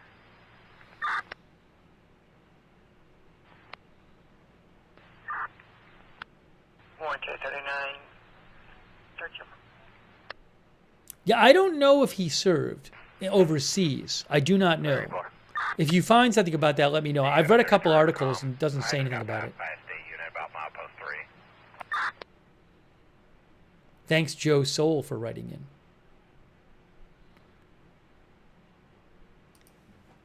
Will there be a press conference? The police said they're going to have a press conference at 6 p.m. local time tonight, which I believe is 9 p.m. Eastern time, just to give an update. But they don't have anything specific they're intending to say. They just said it's just to give an update, not that there's any new big news. They gave a press conference last night, which I don't have access. I don't have the rights to the video. Ken Rowe thinks this is eerily parallel to the Brian Laundrie case. Thanks, Ken Rowe, for writing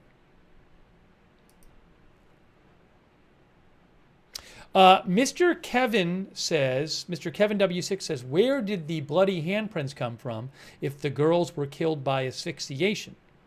That I can't tell you. I understand the question.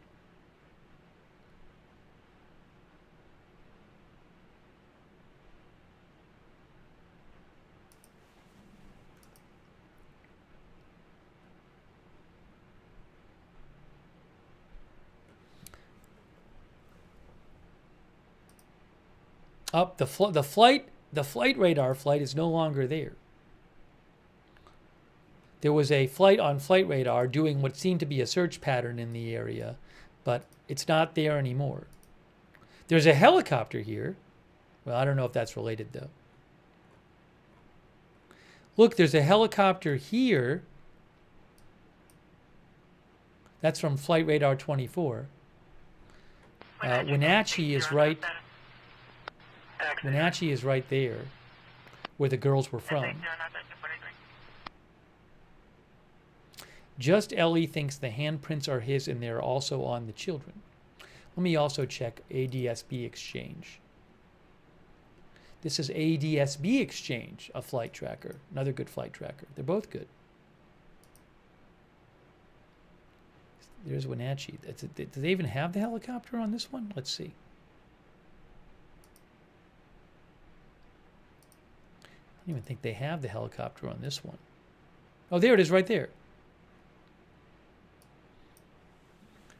That is a helicopter. I don't know if that could be just flying related to something else. I don't know that that's flying in relation to this. Actually, that's a different helicopter, I think, than the one over here, because this one is flying over the water. South Patrol, suspicious. I have no idea if that's related. 1K43, actually, can you call into dispatch? Yes.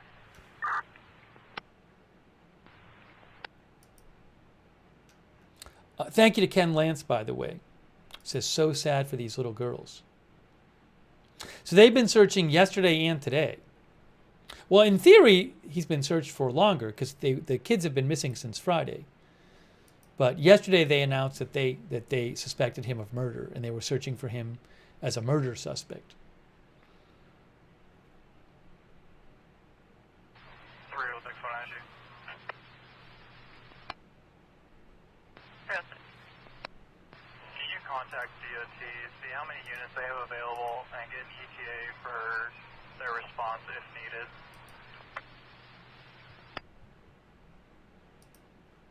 Rail 1344. 12 degree to 306 on area. I'm eastbound, Southwest 2. 306. I'm about a mile out. There's a bunch of smoke. I'll show you guys the. Hang on a moment here. Give me a moment here.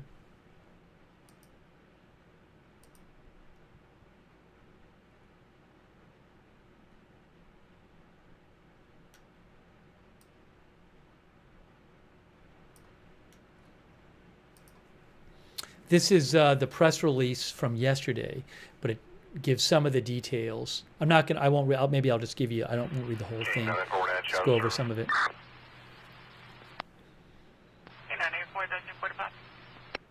DG says they must have enough evidence to suspect he did this and no one else was involved.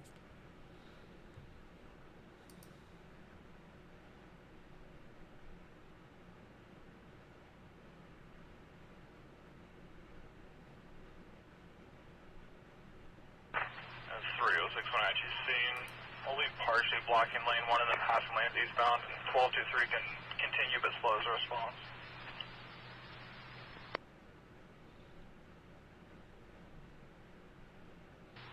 Cameron, our viewer Cameron Patrick says he could be in a lake.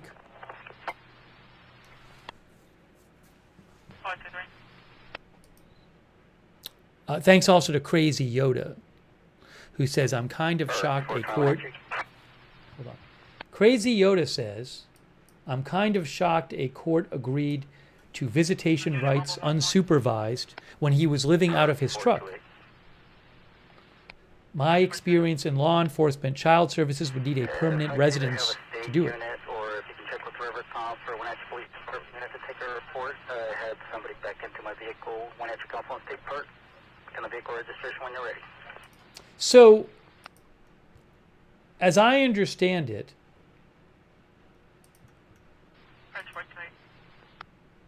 It's going to be on a red Lexus SUV 431 Zebra Victor Ocean. as I understand it, the visit was supposed to be for I think 3 hours, and he was never allowed to have the kids overnight. I don't know what the understanding was. There were certain rules. I don't know all the rules that they had agreed to about the visits, but yeah, I mean, the police said he was believed to be living in his truck. So just to point out a couple things here, the kids were reported missing on Friday night at 9:45 p.m. The mother, let me turn this down a little bit. The mother of the 3 girls reported that they had not returned following a planned visitation with their father. So the visitation, I think, was supposed to be from 5 to 8, and she reported it at 9:45. Girls were 8, 9, and 5 years old. Father is 32-year-old Travis Decker of Wenatchee area. Decker was believed to be living out of a white pickup truck. Police searched all Wenatchee and East Wenatchee area motels. Now, maybe they did that because they thought he was in a motel. Maybe that's what he would normally do. I mean, they didn't do it for no reason. So they said, based on initial information provided to patrol, all Wenatchee and East Wenatchee area motels were searched with no results. So my guess is maybe maybe that's what she thought he was. Okay, and then skipping down here, detectives searched throughout the weekend based on information developed over the weekend with the assistance of the FBI. Police and the sheriff's office believed Decker and the girls were still in Chelan County. They narrowed the search area somehow to somewhere between Icicle Road and Chumstick Road near Leavenworth.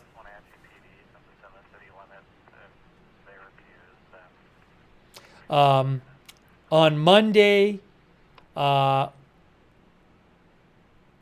3:45 p.m., a sheriff's deputy located Decker's vehicle near the Rock Island campground accessed by Icicle Road. The vehicle was unoccupied. The immediate area was searched. I believe it's like 75 to 100 yards away. The 3 bodies of the missing girls were found. From what we've read in different reports, according to court documents, the bodies had the original clothing on them from Friday. The girls' hands were zip tied. They had plastic bags on their heads. They were believed to be asphyxiated. Also, 2 bloody handprints were found on the truck, and his wallet was found at the truck. Search is ongoing. He is former military. Decker is currently wanted for 3 counts of murder first degree and kidnapping first degree. Former military with extensive training. It's unknown whether he's currently armed, but he may pose a significant risk. Do not attempt to contact or approach him.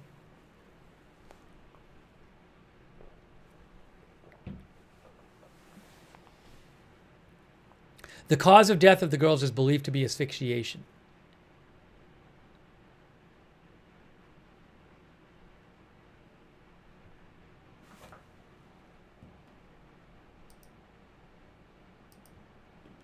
And there is 2 pictures of the suspect.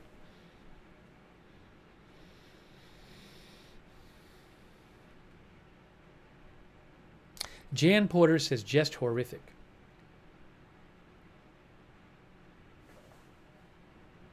Give me a moment here.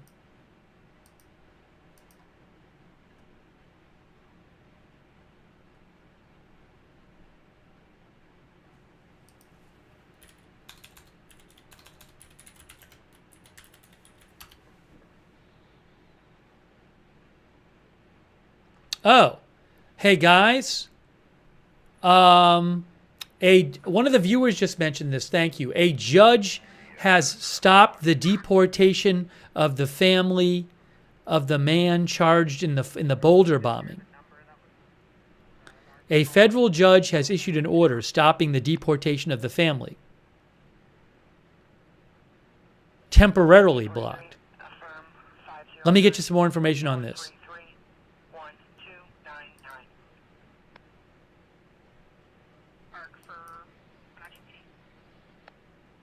It's going to be at the entrance to the park here at the Apple Capital Loop Trail lot, and no injuries to either. Let me get you an update on this.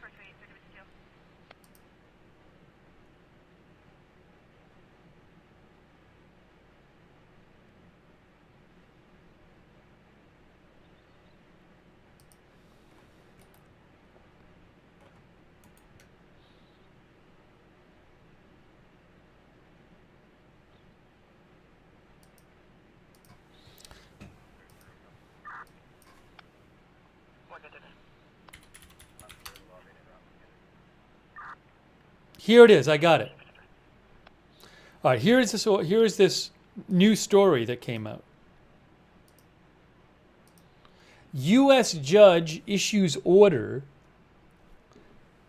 stopping, at least temporarily, the deportation of family of man charged in Boulder firebombing. AP reports, a federal judge issued an order today to prevent the deportation of the wife and 5 children of an Egyptian man charged in the firebombing attack in Boulder, Colorado. U.S. District Judge Gordon B. Gallagher granted a request from the family of Soleiman to halt deportation proceedings of his wife and 5 children, who were taken into federal custody yesterday. The family members have not been charged in the attack. Homeland Security Secretary Kristi Noem said today they are being processed for removal. It is rare that family members of a person accused of a crime are detained and threatened with deportation. Soleiman's wife, 18-year-old daughter, 2 minor sons, and 2 minor daughters are all Egyptian citizens, the DHS said in a statement.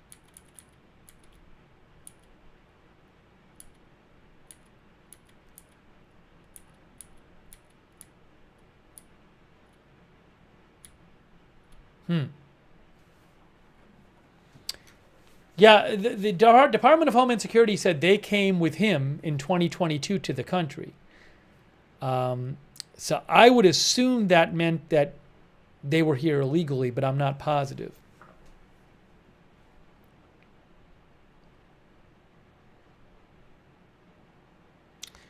D Donut, our viewer, says they have to go through process. By the way, thanks to Macro Geek for the gift memberships. Thank you, Macro Geek. Also, thank you to PZ Papa Zulu, who thinks it's a Democrat activist judge.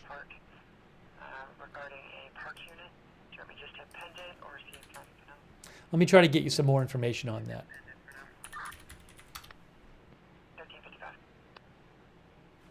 All right, here's what Reuters is reporting. U.S. judge temporarily blocks deportation of family of Colorado attack suspect.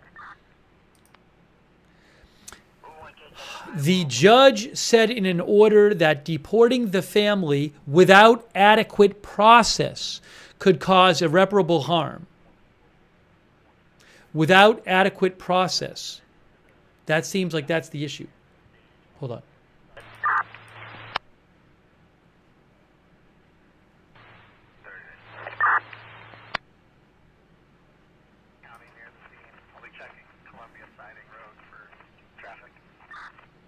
Let me show you what this says. It says, Reuters reports, lawyers representing the man's family sued the U.S. government today, seeking to win the family members' release from custody and block their deportation. The lawsuit said that his wife was shocked to learn her husband was arrested for having committed a violent act against a peaceful gathering. The suit called for the family to be released while they seek asylum in the U.S. The lawsuit claimed it's patently unlawful to punish individuals for the crimes of their relatives. Such methods of collective or family punishment violates the very foundations of a democratic justice system, a filing said. While the White House said the family would be deported through a fast-track process known as expedited removal, the lawsuit stated the family would not be subject to that process because they have resided in the U.S. for more than 2 years.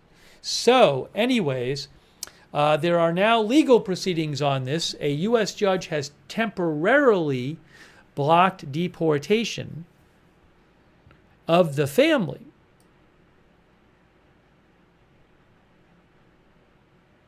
The judge said in an order that deporting the family without adequate process could cause irreparable harm. I don't know what the adequate process would be in this case.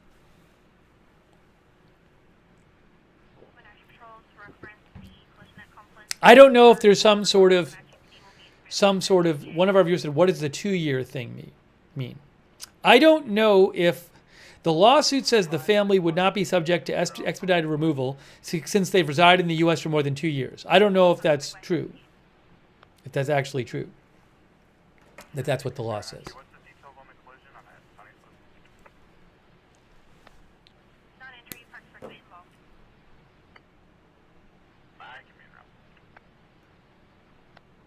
Let's see if I can find out anything else about this ruling.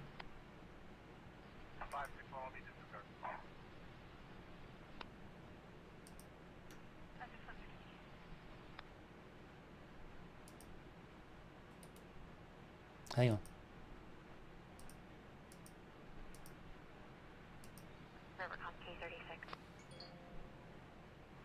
Hang on.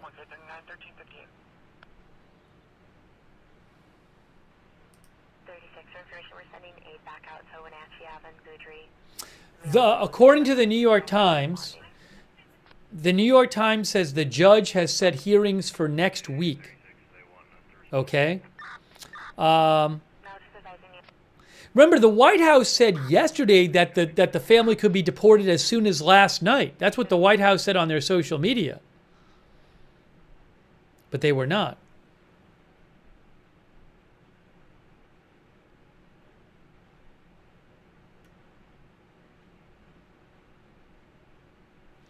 The New York Times says the court filing said the guy's wife, the suspect's wife, was a network engineer who had applied for a U.S. work visa.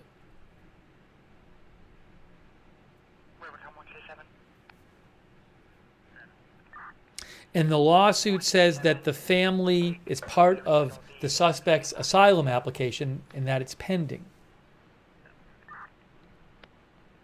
Now, the lawsuit requests that the family be released from custody. I don't know if that's going to happen. I wonder if I can find the lawsuit.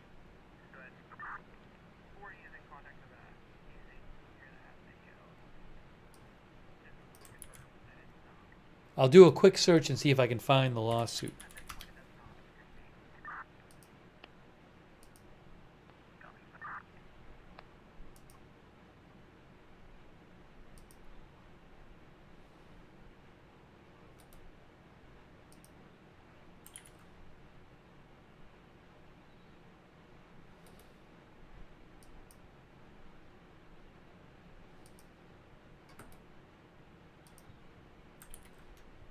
I don't think I'm going to be able to find it this way. Anyway, so we've had developments in that story today.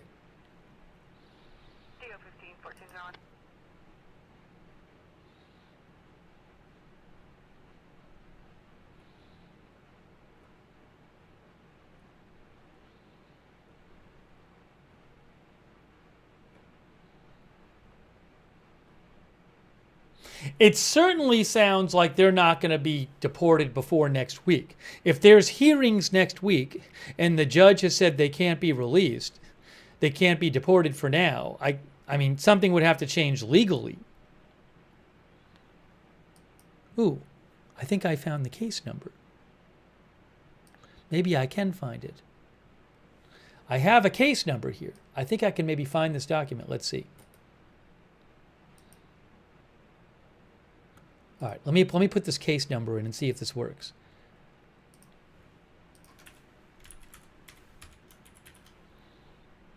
It's not going to work.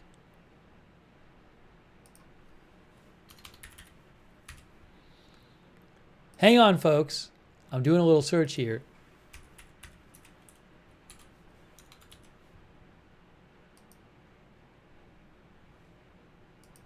This is never going to work.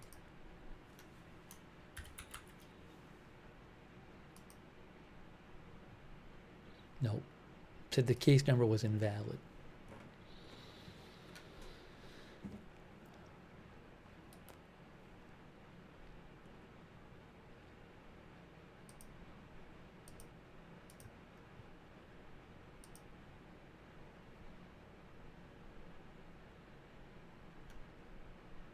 Give me one moment here.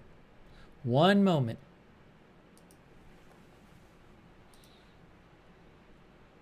The Washington Post says a federal judge barred the Trump administration from deporting the wife and children of the Egyptian man accused of throwing Molotov cocktails at a pro-Israel demonstration in Boulder, after immigration officials detained them and vowed to immediately expel them from the country. U.S. District Judge Gordon P. Gallagher in Colorado found that deportation without process could work irreparable harm, and an order must issue without notice due to the urgency this situation presents. He scheduled a hearing in the case for next week. The development came after lawyers for the wife and her 5 children filed an emergency petition in Colorado earlier in the day, arguing that their detentions were illegal. Immigration and Customs Enforcement detainee records showed that the wife was being held on Wednesday at a sprawling detention center in Dilley for families facing deportation. The White House and the Department of Homeland Security announced yesterday that they had detained Mohammed Soleiman's wife and children, revoked their visitor visas, and would deport them as soon as last night. Wow. Remember this? Remember this post yesterday? Remember the 2 posts yesterday about this from the White House? Where is it here? Can I find it?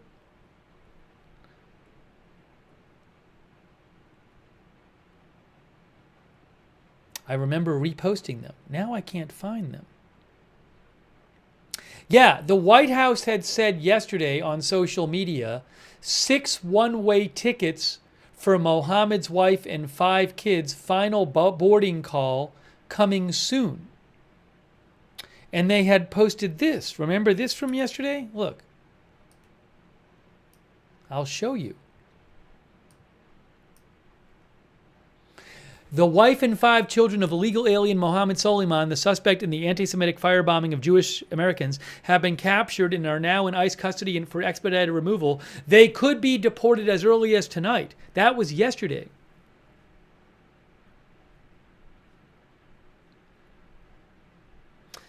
Peep TB God says, why punish the kids? Republicans are sick. That's what Peep TB God says. Bing DeBoop says, good they caught them. Now, they weren't fleeing. There's been no evidence that they were fleeing or anything. Glenda US thinks the Supreme Court is going to have to get involved to put these judges in their place.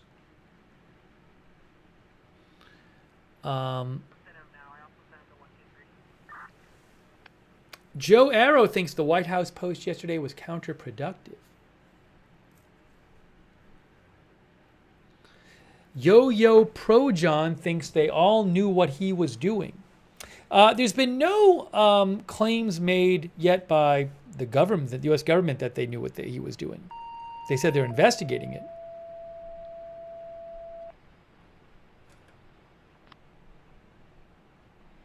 Again, they came here with him in 2022.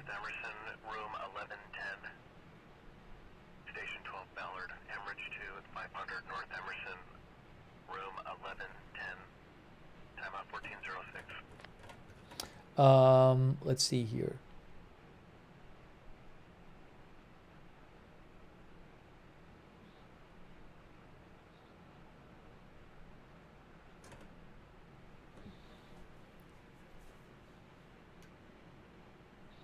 So I don't know. I mean, they could get released in theory while their, proceedings are happening. We'll have to see what happens there. Mortz thinks they will get deported if they aren't here legally. The Notorious Rob says they have nothing to do with this. That is such BS. Mr. Bigley Uncredible thinks getting deported when you are here illegally is getting punished for your crime, not for the father's crime.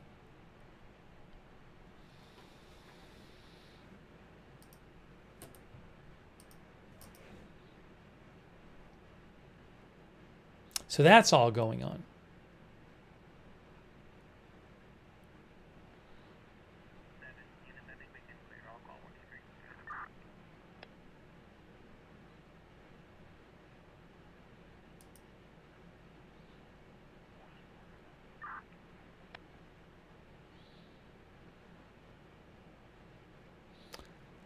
Let's see here.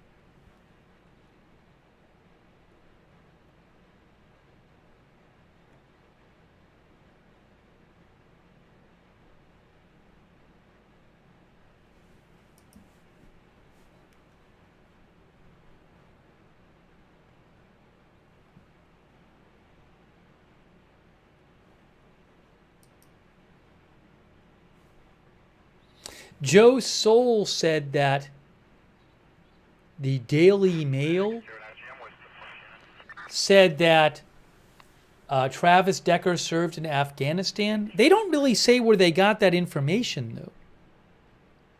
Oh, no. The Daily Mail says that Travis Decker, who's the father being searched for in Washington for the murder of his 3 daughters, the Daily Mail says that the communications director for the Washington Military Department told them that he served in Afghanistan before transferring to the Washington National Guard. That's what the Daily Mail says. Thank you, Joel, for sending that in. Thank you also, Mr. Showtime, for being a member. Thank you, Boomer Wow, for being a member. Thank you, Rule, for your support.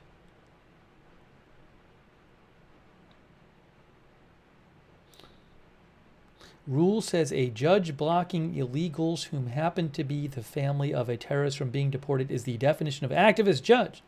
Now, to be clear, I don't believe the judge said they can't ever be deported. The judge is saying that there's a certain process that legally needs to be followed, I believe, that is not being followed. But I don't have the text of the ruling with me.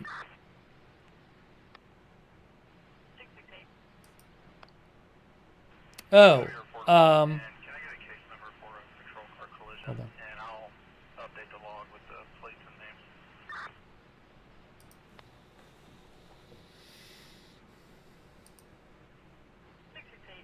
names. Thank you to everybody who's been tuning in. We are bringing you the latest updates. We've been covering the Palm Springs new arrest of alleged accomplice in the Palm Springs bombing, the manhunt going on for the Washington father accused of killing his 3 children. And also, we've been talking about the situation with the family of the Boulder suspect in the Boulder terror attack, where a judge has ordered that the family cannot be deported for the moment.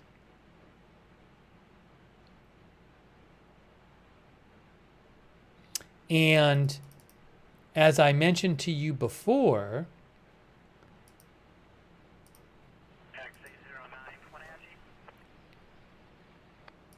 Earlier today, we got some new information I'm clear. about.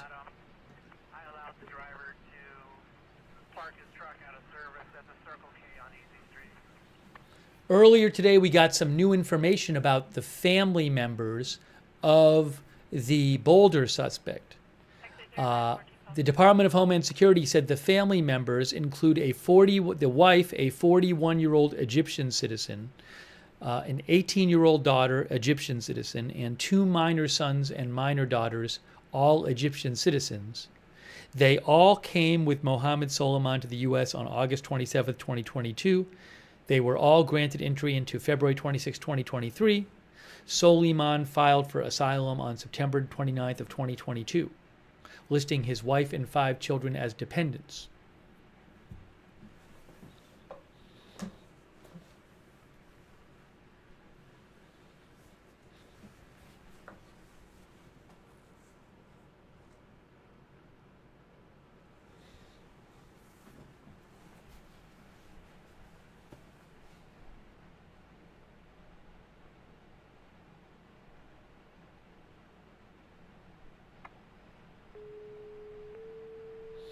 I don't know.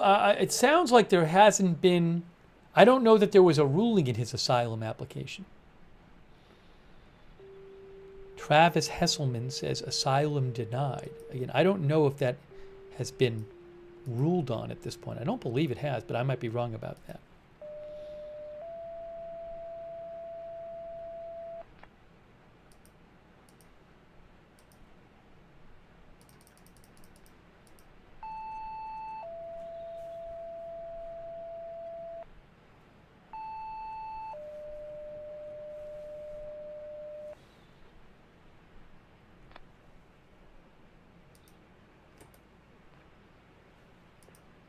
Battalion 61, Battalion 41, Brush 61, Brush 81, Brush 24-1, Tender 24-1, Tender 60, second alarm brush fire, SR 28 in Sunrise Lane in Rock Island.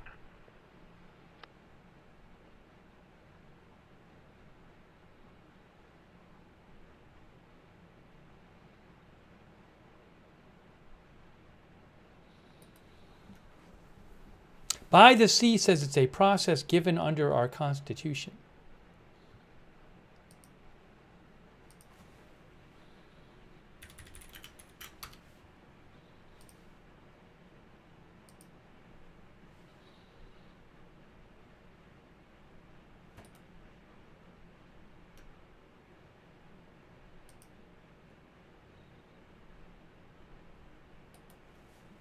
I was just trying to find any updates about the stories we have covered.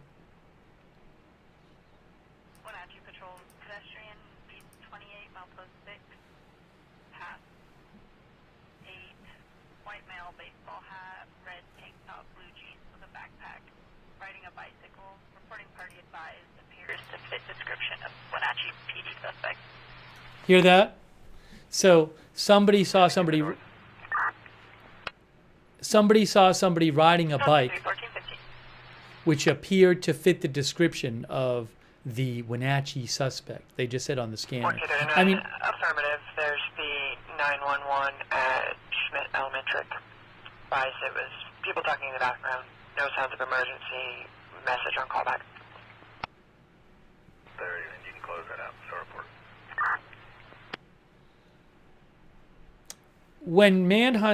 when I've covered manhunts before, that often happens where if somebody's being looked for, people will call in and say, I think I saw somebody that looked like him. Now, it could be the person, but it also very well might There's not be. also a parking abandoned at Albertsons. Advised there's a Dodge Ram van parked between the building and the store, and the individuals inside are possibly doing drugs. There's that too. So 14-6. I can go back and replay that thing from a few seconds ago to see what exactly the person said.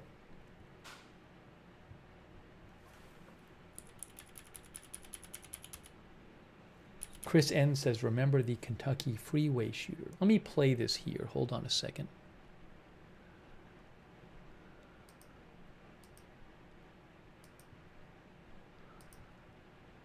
Hang on.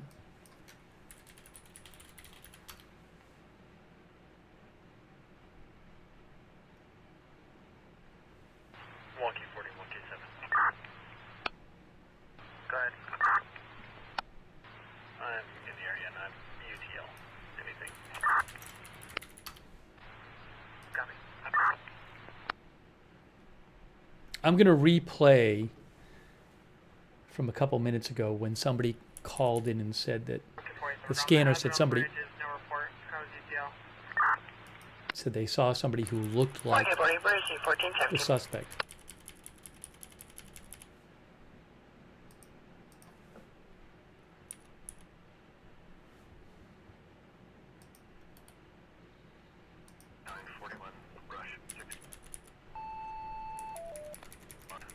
D.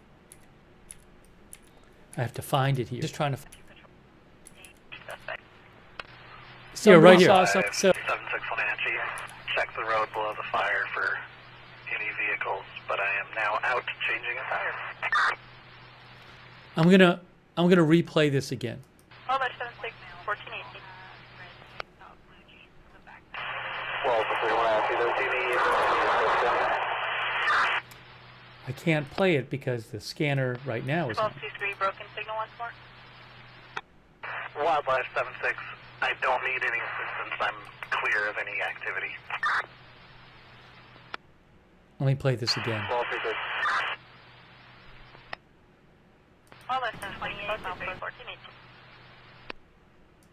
6, half, 8, white male, baseball hat, red tank top, blue jeans with a backpack, riding a bicycle, reporting party advised, appears to fit description of Wenatchee PD suspect. Yeah, so that was somebody calling in and said they saw somebody.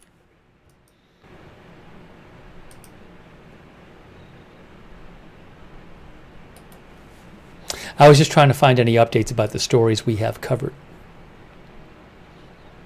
Wenatchee I'm Patrol replaying. pedestrian, beat 28, milepost 6, pass.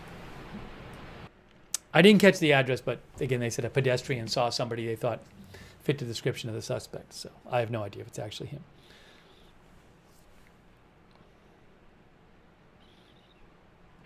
Well, for 31 DOT is at the scene.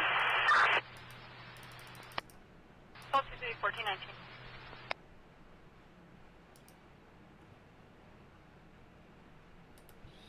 All right, guys. You know, we've given you updates on the two stories we came on to give you to talk about, and that third story. But I don't have many new updates right now. So I'm thinking it might be that time. I will certainly, if there's other big news today, I can come on and do another live stream. But, you know, some streams are naturally longer or shorter. Crystal says, I live 2 hours from the Manhunt and no news here about in my town about it. So, I mean, there could be news at any time about that, but we'll have to see. Again, there could be some other big stories today, and I can come on and do another update. But I think for right now, we have done what we came to do.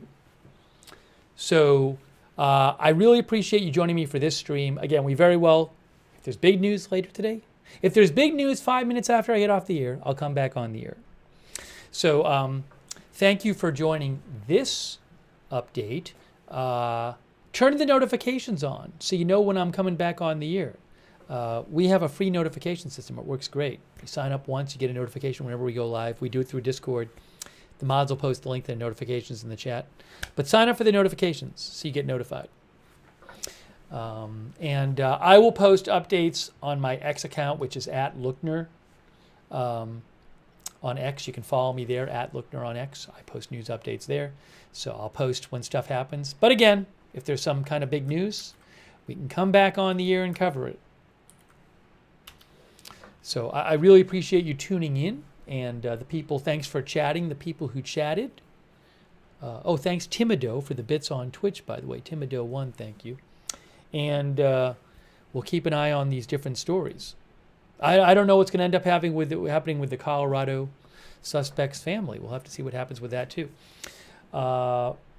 Okay, and let me check one thing here.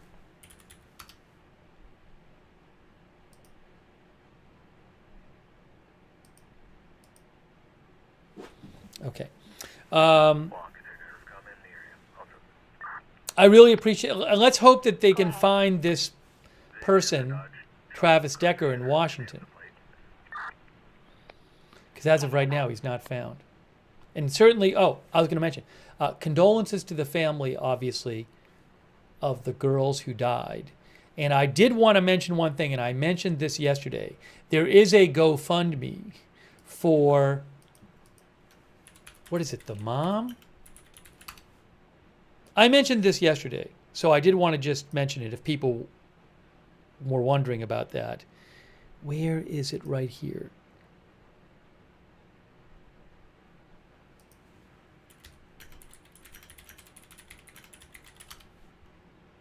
Yes, this is it. So if you're interested, there's a GoFundMe called Support Whitney Decker, who is the mother of the 3 girls who police believe were killed by the father. It's interesting, when we checked this yesterday, there was like 90,000 raised, and now it's like over 500,000 raised. Anyways, if you go to GoFundMe, you can search Support Whitney Decker and find it there. So I just wanted to let people know. That exists. I forgot to mention it before. Okay. Yeah, it's really horrible. I really appreciate our moderators being here. You guys are awesome. The mods are always here. They're the reason that we can even have chat rooms. So huge thanks to our moderators, people like Beth Mythical and Ruth Krafasi, and over on YouTube, all of our other YouTube moderators who've been there too. Thank you so much. Linda Belk, Larry, Misha on X, on Twitch, Bastion Girl, Big Ball of Yarn, Matthew Kohai, 3 Sarah, all of our other Twitch moderators, Kay Lowry, Body, Margaret Riley, Paul Anderson, and our other Facebook mods. Thank you. And thanks to everybody who donated. That's really nice of you guys. That is what allows the channel to exist. So I really appreciate it. I think I thanked everybody. Did I thank Mr. Showtime for being a new member? Thank you, Mr. Showtime. 1991 Dodge Ram cargo van to Randall Fila, showing expired in 2023. If you ever want to donate, you go to agendafree.tv, agendafree.tv. But thank you for your support of the channel, allowing it to exist. Another good way, by the way, to know when we're going live, follow, if you're on X, follow Agenda Free TV on X, at Agenda Free TV. I always post there when we're going live. I post updates about the channel there as well. And also, we do have a chat. You can chat with other viewers when we're not on the air. Our Discord chat, it's free. A bunch of our viewers like doing that. It's the same link as the free notifications. So check out the Discord chat. And thanks so much to our Discord mods for all you do as well. And if you watch on YouTube, I would suggest turning on the YouTube notifications. It's a little confusing how to do that. So if you want to get the YouTube notifications, which can be another way of finding out when we're live, you got to subscribe on YouTube, and then you got to click the bell and choose all notifications. So if you're a YouTube subscriber, make sure you got that bell checked and you've chosen all notifications. I really appreciate, thanks to everybody who's been sending in updates, by the way, and links and all that. Thank you. Thanks to all of our Facebook subscribers for supporting the channel, like Rita Evans-Lang and Robert Rial II and Sharon Klassen-Goslin and Diane Allworth, Kay Lowry Body, Margaret Riley, and all of the rest of our Facebook subscribers. Thank you. And our Twitch subscribers, thank you so much for subscribing over there. Barker J. Rohr, Wall Street and Shaggy, Matthew Kohai 3, Bad Toastery. And Ma Florida. Ma Florida thinks that, and a number of our viewers think that the Travis Decker is no longer alive. He might not be, I don't know. So I just hope nobody else gets hurt in that whole thing and that they can find him soon. Thank you, Douthis, for subscribing. Also, thank you to all of our other Twitch subscribers and our YouTube members like Evelyn in Maine, Roger Shoemaker, Anita Modolewski, Donna P., Evelyn V., Joe Hart, Roger Shoemaker, Jen's Crunchy Vax, Kimberly Barr, CAC 813, Wickedest Witch, Callie Raven, Susie Irish, Gary Pates, and Jesse's Girl, J.K. Senar, Macro Geek, Sam Patton, Paul Purton, Thomas Darwin, did I say Jesse's Girl? Juno 130, Angelina Knox, Leslie Ladyhawk, Gary Pates, Susie Irish, Doug Cahill, Evelyn H., Kay Crimlin, Susanna Branch, Sivlap, J.K. Senar, Gary Baines, Chris N., Roger Shoemaker, By the C760, 760, Nigel Fortune, Psychiatrist, Redux. Thank you, all these members. Bama Fan, Babelicious, Sinon, Karen61, and all of our other viewers. Really appreciate you tuning in. Emily Brooke as well. Excessive Fours. I Rule All. Kitty Tiger. Mr. Bigley Uncredible. Paula Thompson. Ed Scarborough. David Karshan. All right, guys. So we're wrapping up the stream. We have been giving you an update on the arrest of a alleged accomplice in the Palm Springs bombing of a fertility clinic, and also we've been updating you on the Washington manhunt for Travis Decker, who is accused of killing his 3 daughters. Just crazy. And we were updating you on the family situation with the family of the Colorado terror suspect. So if there's big developments on these, or if there's some huge development on one of these stories or some other big news tonight, I can come back on the air. But that is it for now. Thank you for watching, and we will see you soon with more live breaking news coverage right here at Agenda Free TV.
Wenatchee South Patrol, trespass at signs and embroidery.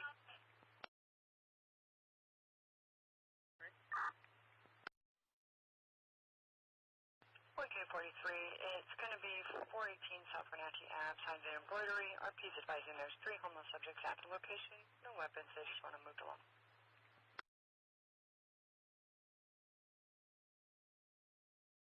418 South Wenatchee Ave. 1243, that's affirmative. 418 South Wenatchee. Also, just for info, apparently 2 have already left.